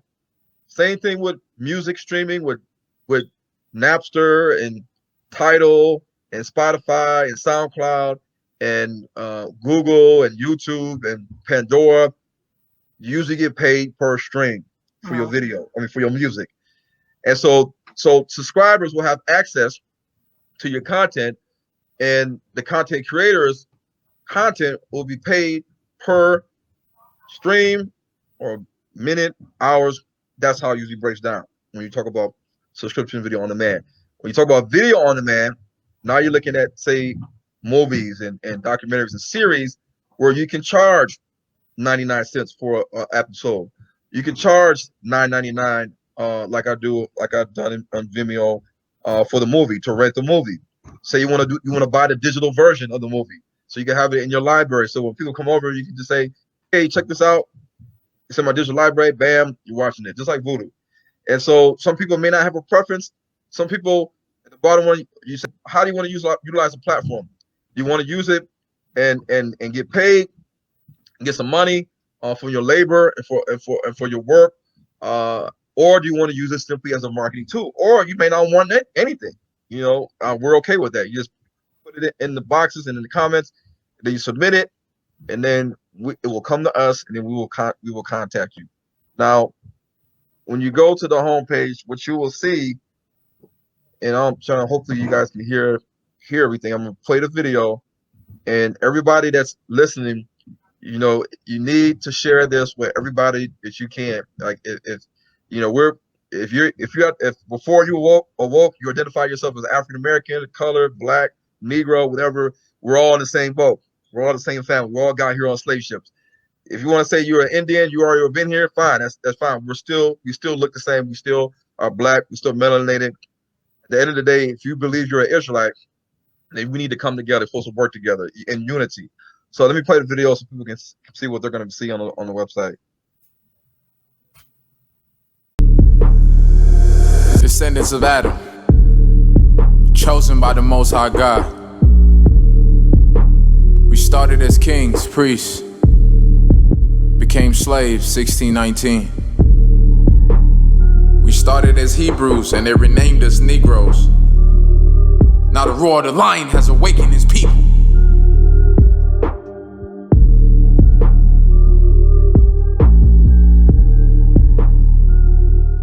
Shalom, shalom. My name is Ron Dalton Jr. I'm the author of the book, Hebrews to Negroes Wake Up Black America, and the creator of the Hebrews to Negroes Wake Up Black America movies. Now, the day has finally arrived. I'm happy to announce the launching of the streaming platform, Hebrews to Negroes TV. Now, you might be asking yourself, well, what is Hebrews to Negroes TV? Well, it falls under the banner of over-the-top television. They might be asking, what is over-the-top television? Well, over-the-top television is any type of TV, media, or film that could be seen by users over the internet without having users having to subscribe to your typical cable television or satellite TV. Now, when you look at the current ways that we stream movies today with over-the-top television, you have either a subscription video on demand, such as Netflix.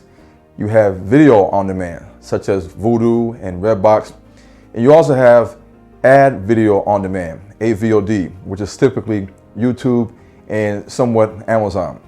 Now, Hebrews to Negroes TV is going to function in all three manners, with ads, subscription, also video.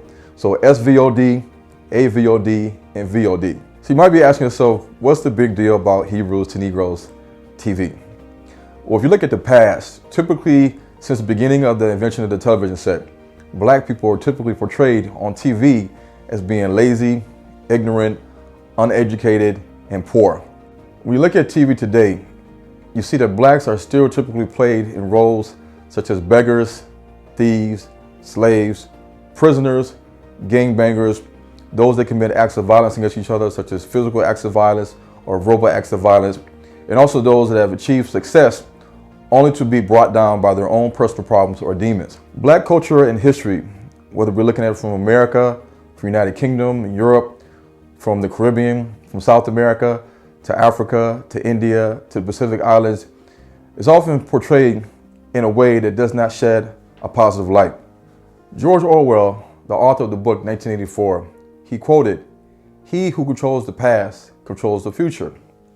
If you look at the question of how we've been taught in the world today, a lot of what we do and behave is based on what we see. So in terms of how we've been taught, falls along the lines of TV, music, or media, or the mass media. So what have our people been taught today in TV, music, and film? Well, if you look at the trends of the past and the present, you'll see a lot of stuff that we see has to do with coonery, buffoonery, movies about slavery, movies about civil rights, and movies that typically show the breaking of all the commandments: lying, cheating, stealing, murder, disrespecting your parents, adultery, immorality, and also things that have to do with simple, empty entertainment. So today is a new day in the beginning of a place where we can go to get the type of content that upholds the standard of truth and righteousness, bringing edification, education, and empowerment to our people. I myself know the roadblocks and barriers that are out there in the mass media that does not allow narratives of truth to be promoted to people of color. I am confident that people will see Hebrews to Negroes TV as a breath of fresh air and a much needed break from the typical way that we receive content today in the media via movies, film, cable TV, and streaming. So just like our competitors and all the different streaming channels out there, our content can be watched with the simple click of a button using branded apps like Roku, Amazon Fire, iOS, Android TV, and Apple TV. But wait a minute, there's more. Because we know that there's content creators out there that are ready to share the material on a platform like this, we made it our mission to create a website called H2NStudios.com so that content creators can be able to share their material to people of the world to view. And this means musicians, this means filmmakers, those who do documentaries and shorts, life coaches, health experts, those that do vlogging, and other types of genres of media. This way, everybody benefits and wins, our content creators and our viewers. In the world today, we often look at the mass media as a tool for the destruction of our people. In the current time that we are living in today, it is imperative that we reverse this destruction by bringing our own content and media to the people. This is an exciting time. We want all of those who support our mission to subscribe to Hebrews to Negroes TV and to also tell others as well. Details on how to subscribe and where content creators can go to to submit their application will be listed in the description below. Remember, if we stand united as one, nothing is impossible for us to achieve. And if Yah be for us, who can be against us? Shalom.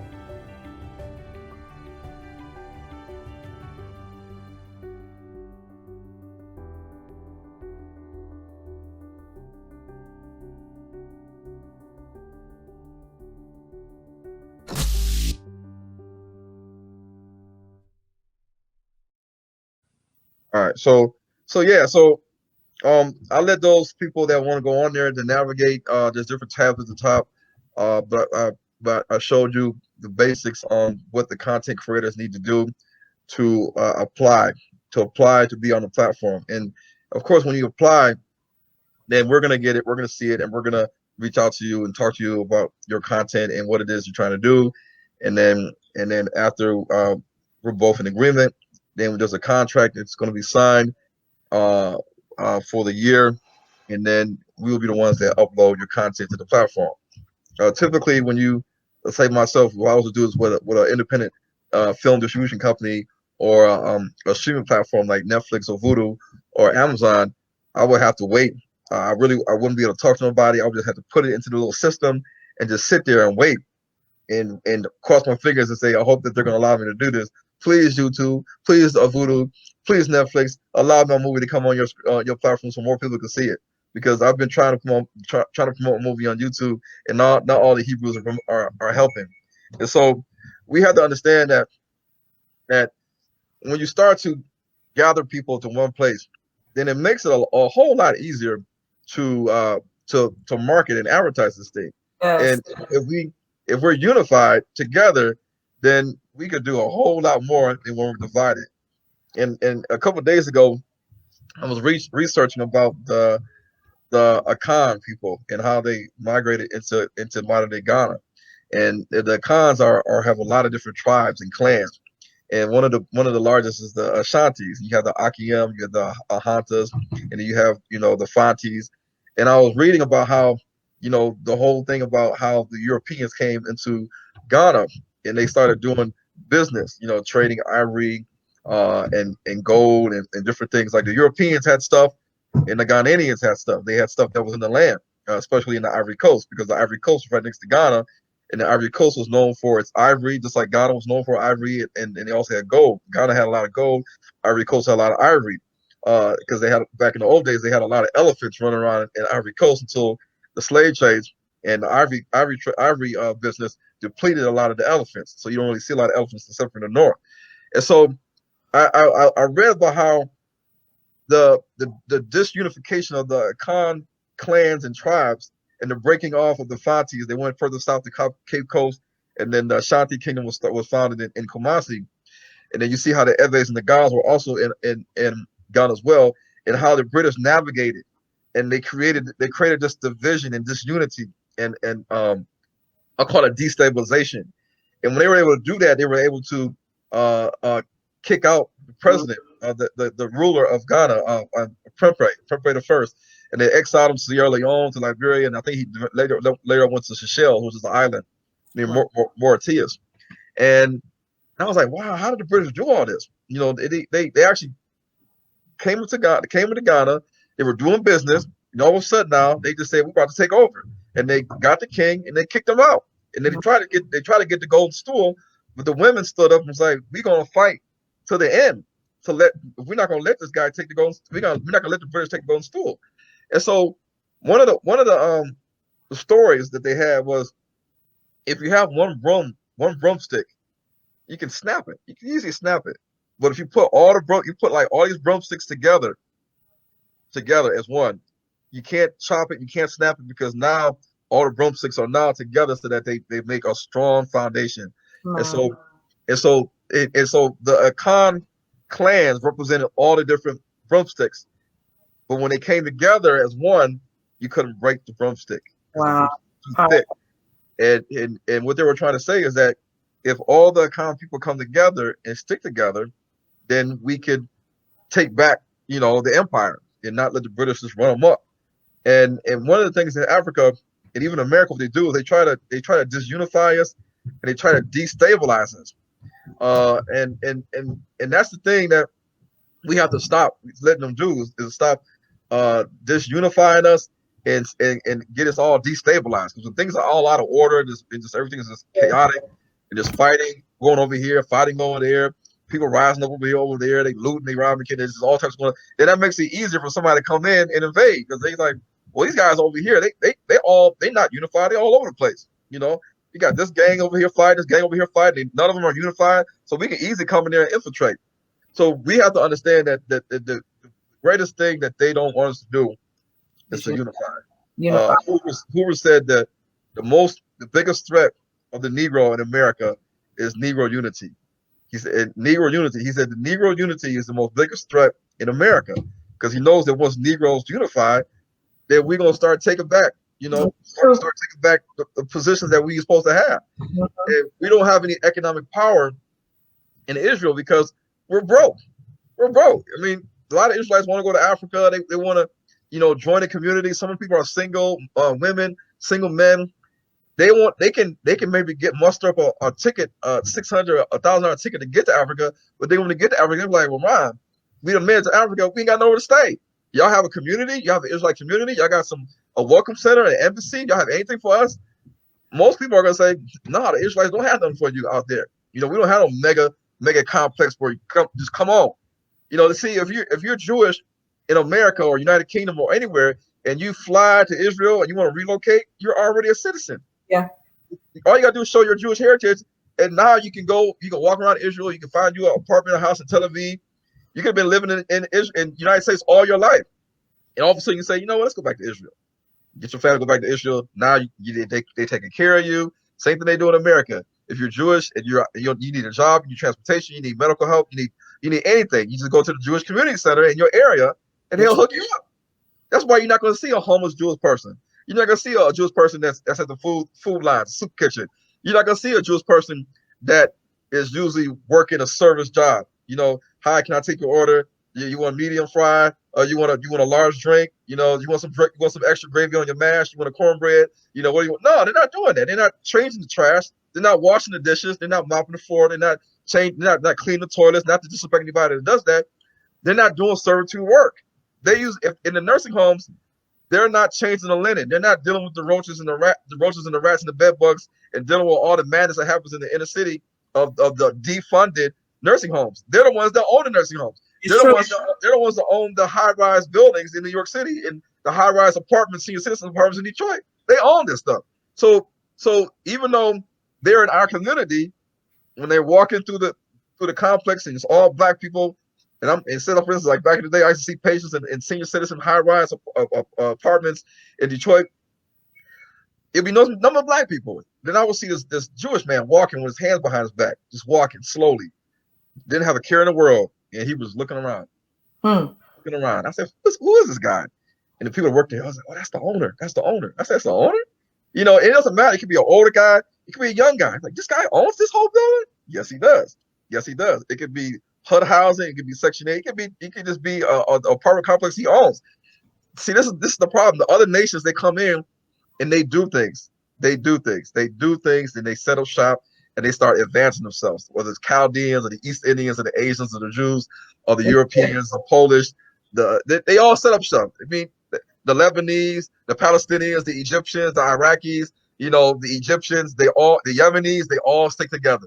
They do. But when we do something and we say we're the Israelites, we're not saying Allah, we're not saying we're Muslims, we're not saying Assalamu alaikum, we're not saying this and that. No, we're Israelites. We're saying Shalom or Shalom and Salama. We're the Israelites, but yet, even as Israelites, Torah-keeping Israelites, righteous Israelites, keeping the commandments, in the Bible, in Leviticus 17 says to love your neighbor as yourself. Christ quoted the same thing, love your neighbor as yourself. What? An Israelite neighbor. We don't love our Israelite neighbor ourselves. If we did, we would have more support. And the platform really is a call for all these Israelites.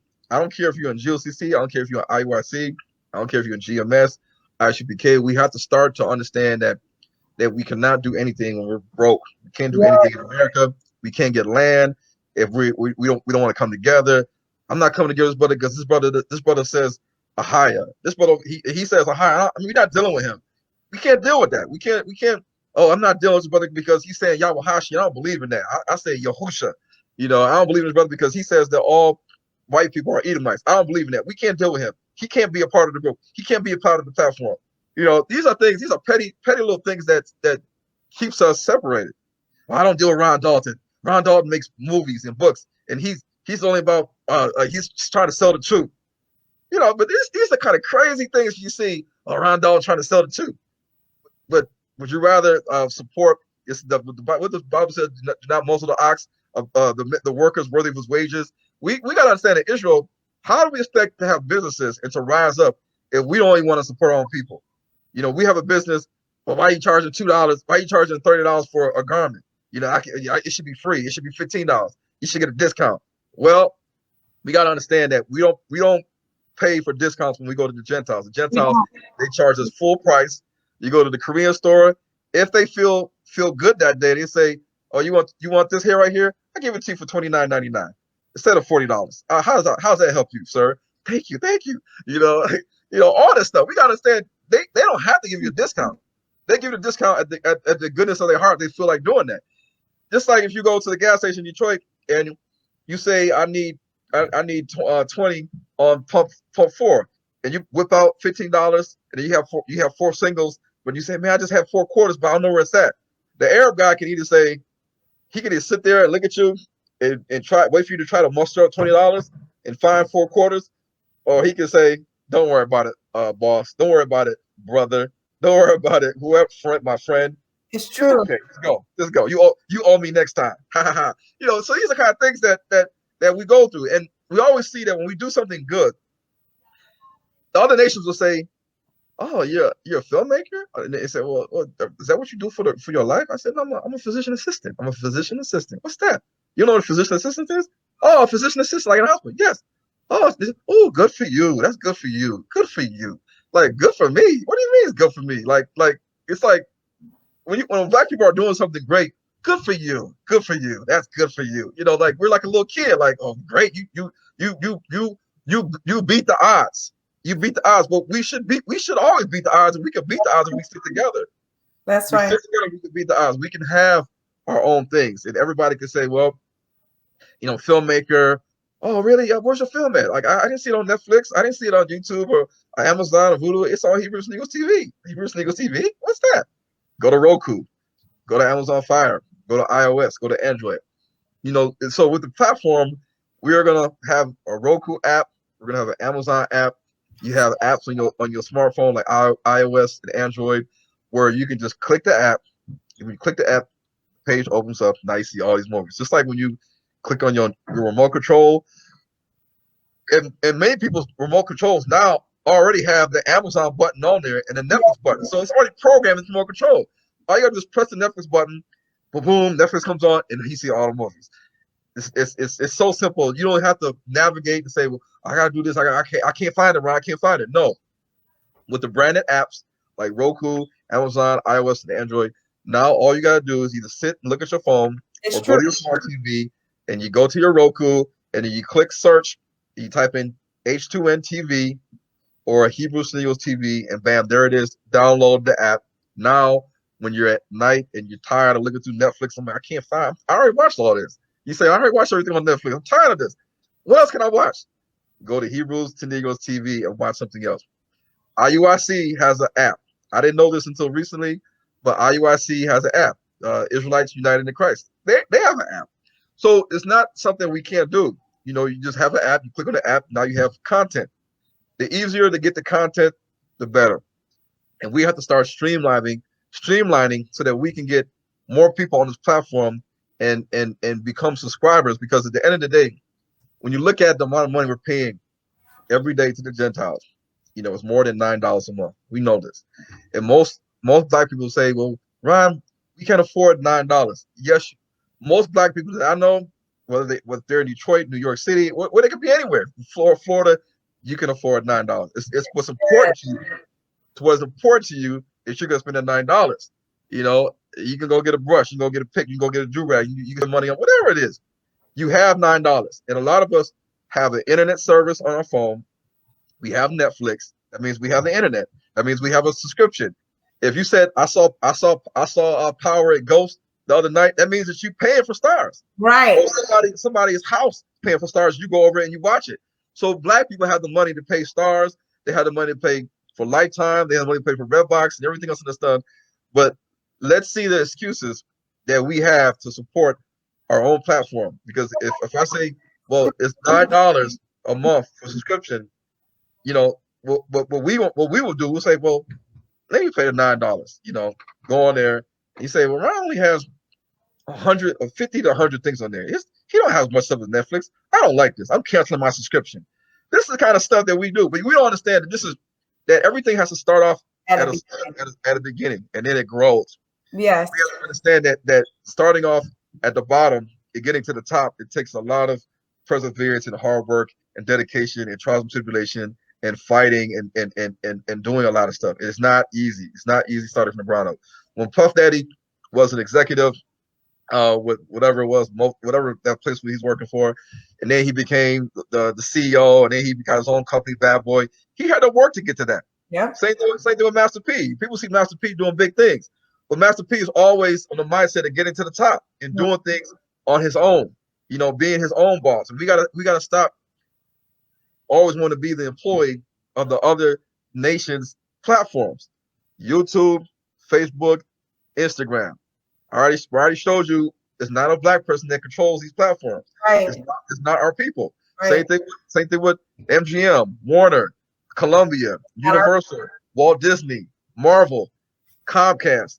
They are not owned by our people. You do a simple Google search and you can find out if they're controlled and founded by an Indian, by a Jewish man, an Arab man, a Russian man. It doesn't matter. What you're going to see is it's not an African American man. We don't control the top positions. And so this platform is going to allow Israelites and others and it's not just only for Israelites, because if you're African American or black or colored, you know, we just want stuff that's going to be edifying, educational, and empowering. These are the main things. We don't want foolishness that's gonna promote breaking all the commandments, which we can see any time of the day.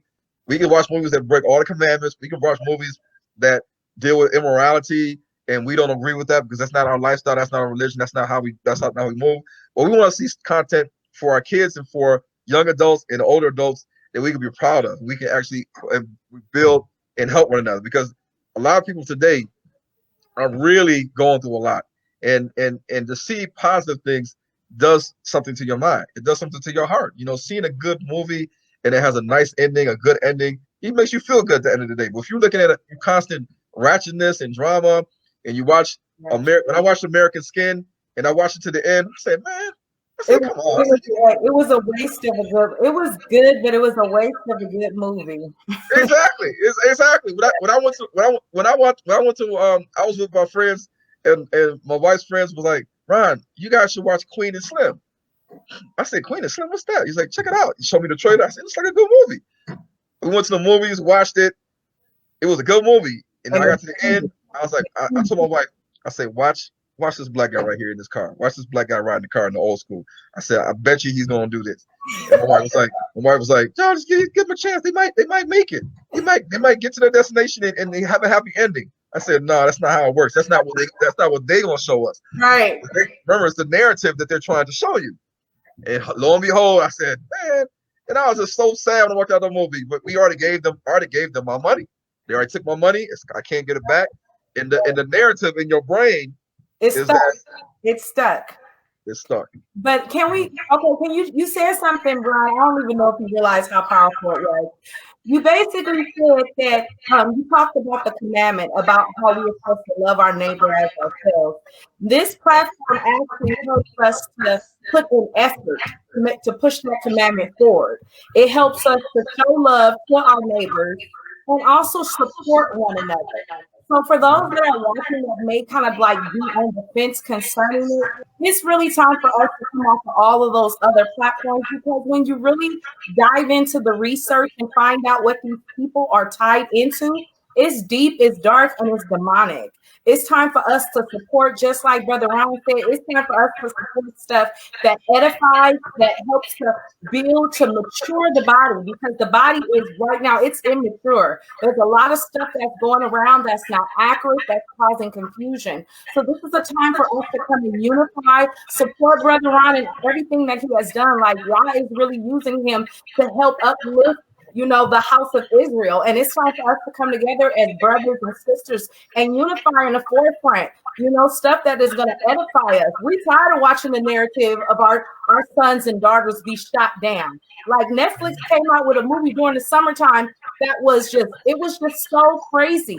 It was about young little girls that were acting as if they were 30, doing unseemly things. You know, it's time for us to have a platform where we can show our kids about who they really are, and also begin to teach them so that they can teach others. And this is that platform.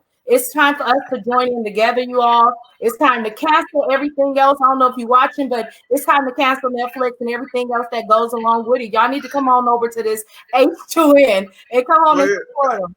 Well, the thing is, like, you know, that'll be crazy if everybody canceled the Netflix subscriptions, because you know how, like, when WhatsApp issued out their terms of service agreement, everybody said, "Oh no, we ain't about to go through this," and everybody started going to Telegraph. So the guy that owns Telegraph, he sent out a message, "Thank you guys for switching over to Telegraph." Telegraph got like millions of people that left WhatsApp with the Telegraph. And what does that do for Telegraph owner? It makes some money. When you leave one platform, go to the next platform, it makes them money. Yes, you're using your platform, but it makes them money. It don't matter if you go from WhatsApp to Signal, which is already also owned by the same people that created WhatsApp. You're still using their platform, so it's still making them money and not us money. But here's the thing. Israelites say, "Oh, we're keeping the commandments." They say, "Ron, where's your fringes at? Come on, man, you ain't wearing your fringes. You're not keeping the commandments." I'll say, "Well, okay, well, have you watched the Hebrews and Eagles movie?" "No, man, I can't do that. My leadership, my elder, my general, he said that if you're not with us, then we can't watch it. You know, I can't support you. You know, we can't do it." I say, "Well, doesn't the Bible say in Leviticus 19, chapter 19, verse 18, it says, 'Thou shalt not avenge nor bear any grudge against the children of thy people,' the Israelites, 'but thou shalt love thy neighbor as thyself. I am the Lord, I am Yahuwah.'" So right there, the commandments tells you to love your neighbor. "Don't you love me, brother?" "Yeah, I love you, brother. You're my brother." Then support me then, brother. I don't see you guys support me at all on your channels. "Oh, well, you know, you be saying that everybody, all the white people on earth are not the Edomites." Okay, but is that a reason for you not to support me? Or not? "Oh, you don't say hi, you say Yahuwah." Is that a reason for you not to support me?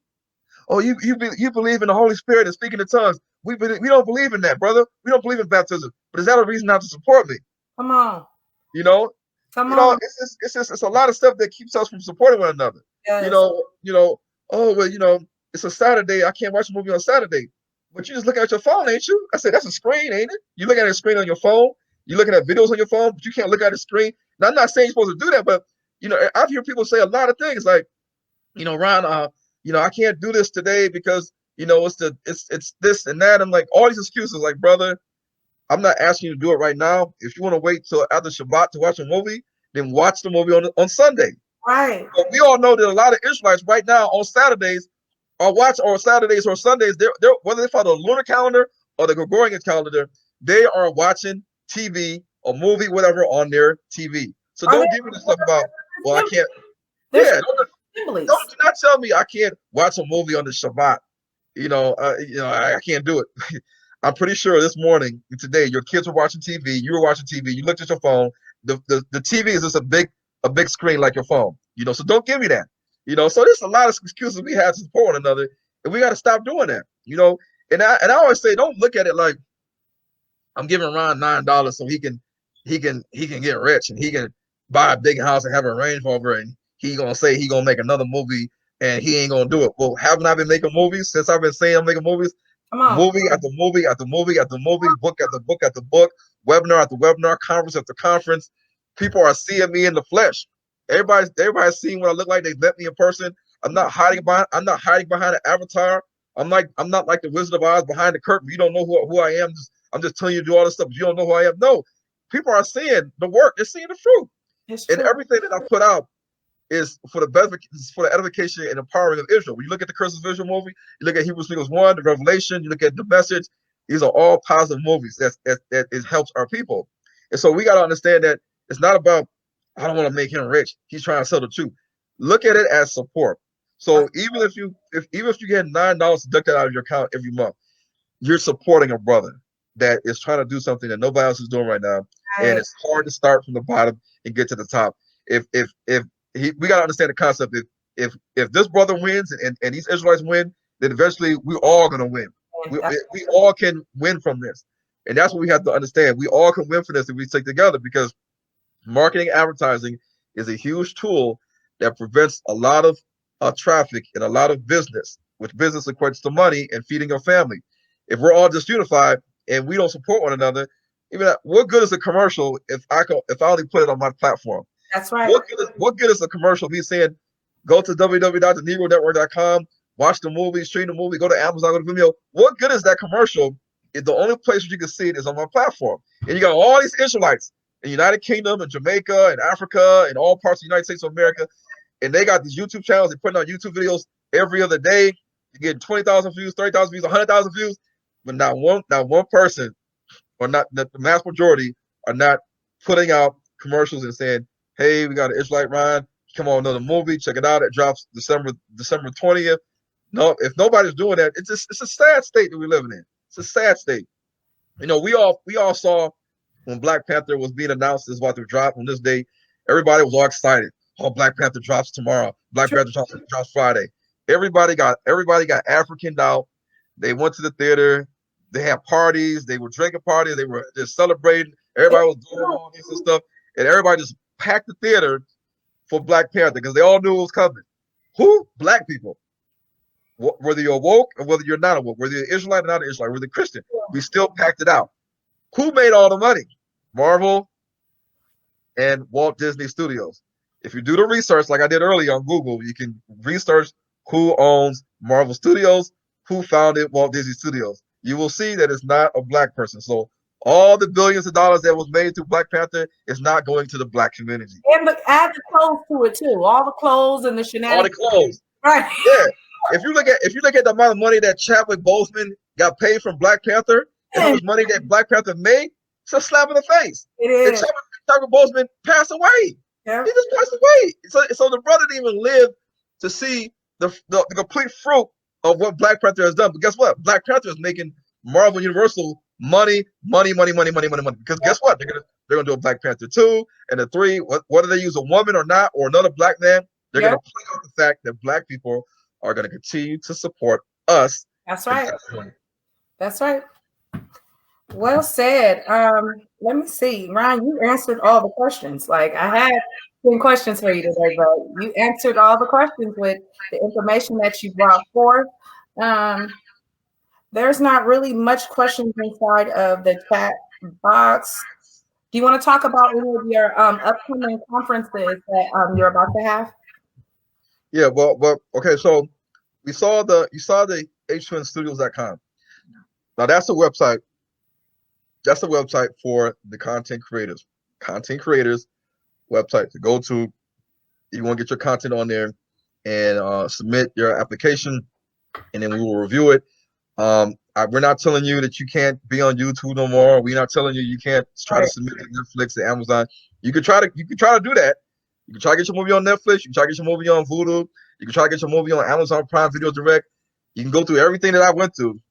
If you get through the same battles with doors closed that I went through, then you might want to come over to H2N TV and try this platform. And this is another avenue that we can start to funnel all our people to.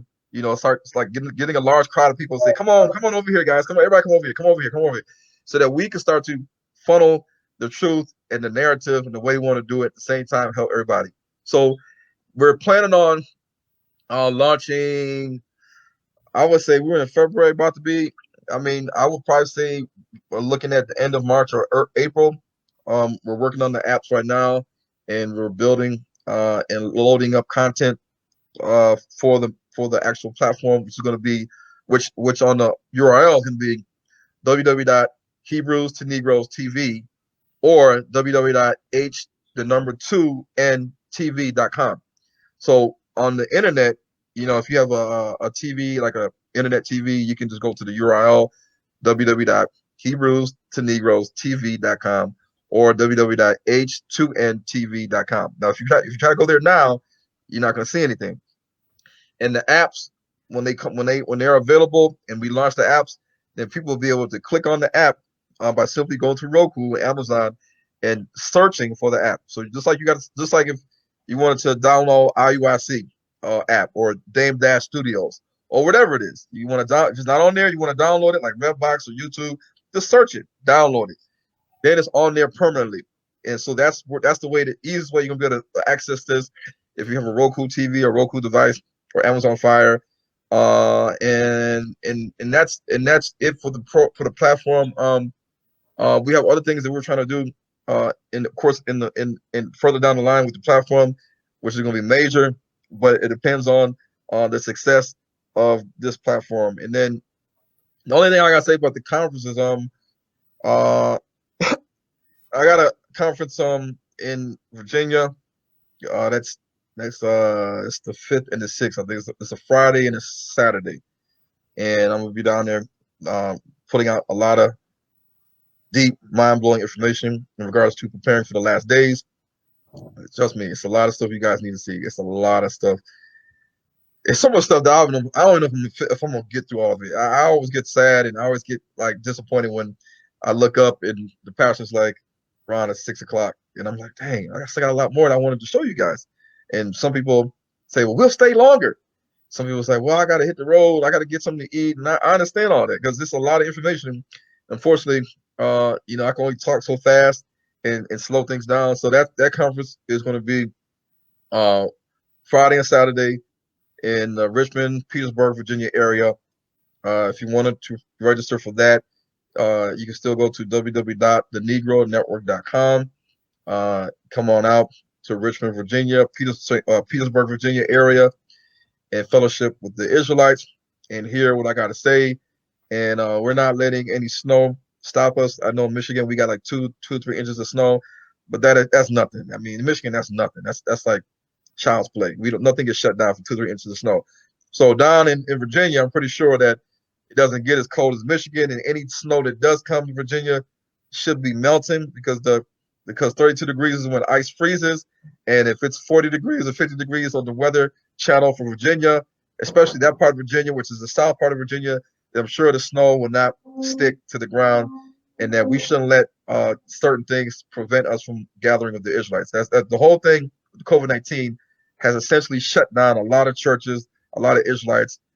People, they're not getting immersed unless you make an appointment to get immersed. They're not, it's just a lot that's keeping a lot of people behind closed doors and restricted to Zoom. So, this is the time that you see that if we can protest, we can go to the malls, we can go to Walmart, we can go to all these different places and congregate.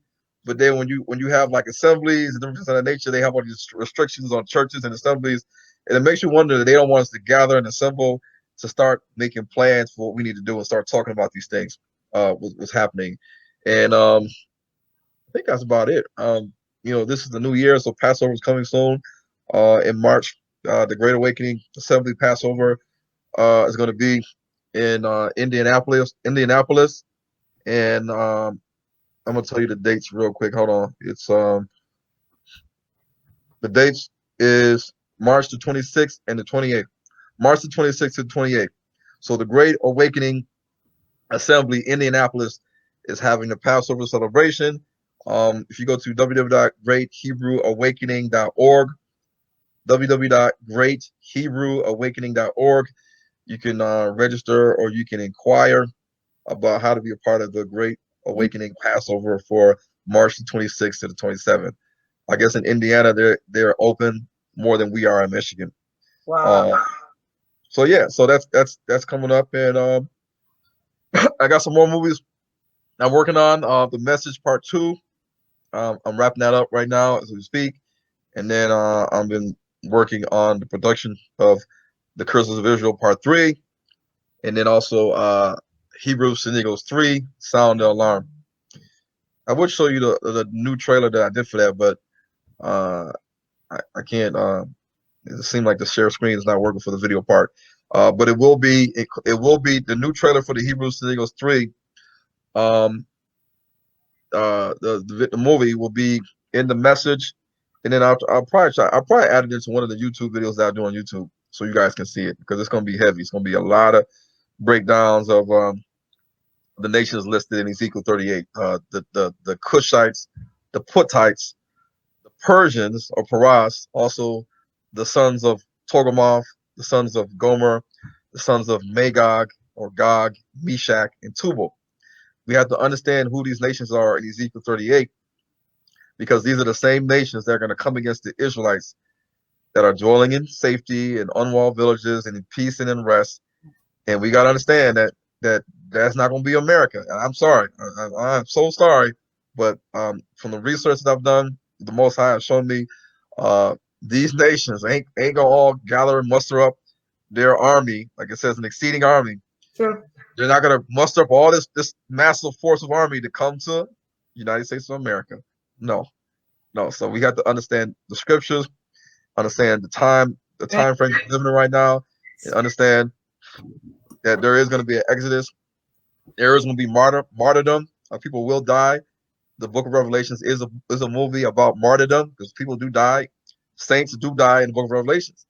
And whether you are alive or asleep, we want to make sure that we have our soul and our beliefs in the Mashiach, Hamashiach, Christ, Yahushua, whatever you want to call his name, in these last days. And so that's part of what I'm gonna be talking about in the workshop coming up next week.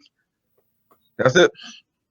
Sounds great. So they can head over to H2N today and start that. Yeah, they can. Yep, they can go to www.h2nstudios.com today, and they can decide, say, okay, I'm a filmmaker, I'm a documentary, I'm a music artist. There's a lot of Israelites that do music videos and music. I see some of them. I see some, and a lot of Israelite. For a while, I didn't know a lot of Israelite rappers, but then brother Kofi has like all the Israelite rappers in his Rolodex. So Kofi, when he was here in January of last year, he was like, "What? Right? Like, okay, I'm about to hook you up." And Kofi just showed me all these different Israelites. He's rappers. He's on the line. Yeah. The videos. And so, he's telling me about Humble for Yah and Sleepy Lil Flair, and all these other people, The Rock, Ibar. I talked to him before. So there's a lot of Israelites. Beloved Daweed. They got a lot of videos, and Lorvins and John Bennett. And so we got to bring it all together. So the family, mom, dad, grandma, the kids, the cousins, your uncles, your nieces and nephews, we can all sit down and you can say, I want to watch some music videos today. I'm tired of watching Chris Brown. I'm tired of watching Young Thug and Drake. Let's watch something else. Put on something else. And as we move along, you'll see more content on there as we vet people, we add content on there. It's going to just continue to grow and grow and grow and grow. Just like YouTube has grown and grown and grown and grown. And YouTube is like a conglomerate. Like everything is YouTube. If YouTube wasn't shut down today, people would lose their mind. Listen, a lot of people's livelihood in this. There's really look at it. YouTube is so big right now. YouTube is so big. That's some people's main existence. That other people know about who they are and what they're doing. Their whole existence is on YouTube. If YouTube was to go away, it's like there's no website to go to. How can we contact you? If YouTube was to disappear for a lot of people, nobody will know how to reach you. Reach people on websites, and how do we reach you? YouTube went down. Your page went down. You just lost in the sauce. You lost in space. It's true. So we gotta stop that. We gotta have a plan B. We gotta have options. You gotta have options. You cannot let Facebook, Instagram, and YouTube dictate everything you do. And if they shut your channels down, then you're gone. You're just forgotten. You're just forgotten. And we don't want to be forgotten. We want to continue to educate our people, edify and empower our people by having our own platform. That's right. And that's very important these days. It's very important because I see a lot of people on YouTube, and man, there's a lot of people. 100,000 views, 200,000 views, 500,000 followers. That's millions of people watching these videos. Millions of people. That's serious marketing, advertising power. That's serious education, and we need to try to funnel that and have an option to have all this stuff on another platform. Well, thank you for coming on this evening. I pray you all were blessed by the information that was disclosed by Brother Ron. Head on over to the website to make the applications or whatever it is, the documentation that's needed. And just stay tuned for the launch of H2N. Thank you all for tuning in this night. Nice.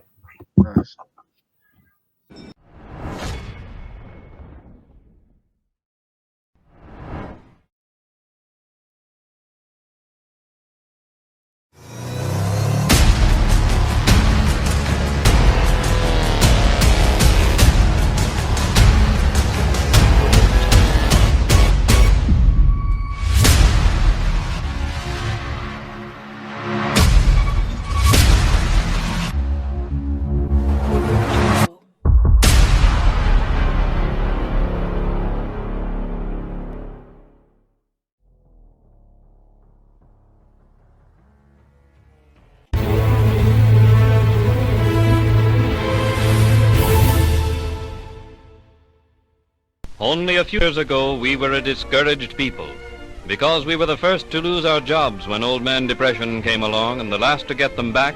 We struggled vainly to regain our bearings while depression, fear, and failure stalked the nation. A tenth of the population of the United States, we formed as a race over a sixth of the unemployed. 1 out of every 4 of us was on relief. In vain, we sought for something to restore our confidence, our hope, our courage. Without jobs, we had no money. And without money, we could not purchase food for the hungry mouths at home. Our only hope lay in charity. Hunger drove our people to the bread lines. Anxiously we waited for some sign of better days. Then came the federal government's work program. One by one, it took us out of the bread line. It gave us a new chance to take a normal place in the life of our community. It made us self-supporting. It changed the haggard, hopeless faces of the bread line into faces filled with hope and happiness, for now we work again.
we're the only people that fight against who we really are.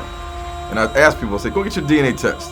When they get their DNA test, it comes back identical to the very same people they try to run from. The very same history of slavery from West Africa that we don't want to connect to. And it shows you that your DNA that comes from Nigeria, from Benin, from Togoland, from Ghana, from Sierra Leone, from Cameroon, from the Congo. And you have to ask yourself, is the Blackfoot Indian in Nigeria? Is the Seminole Indian in Cameroon? The answer is no.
You never thought this day would come, and no, it is not a dream, it's very real.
We ain't playing games no more. We taking back what is rightfully ours. Hebrews to Negroes, wake up Black America. Judah, it's time to go.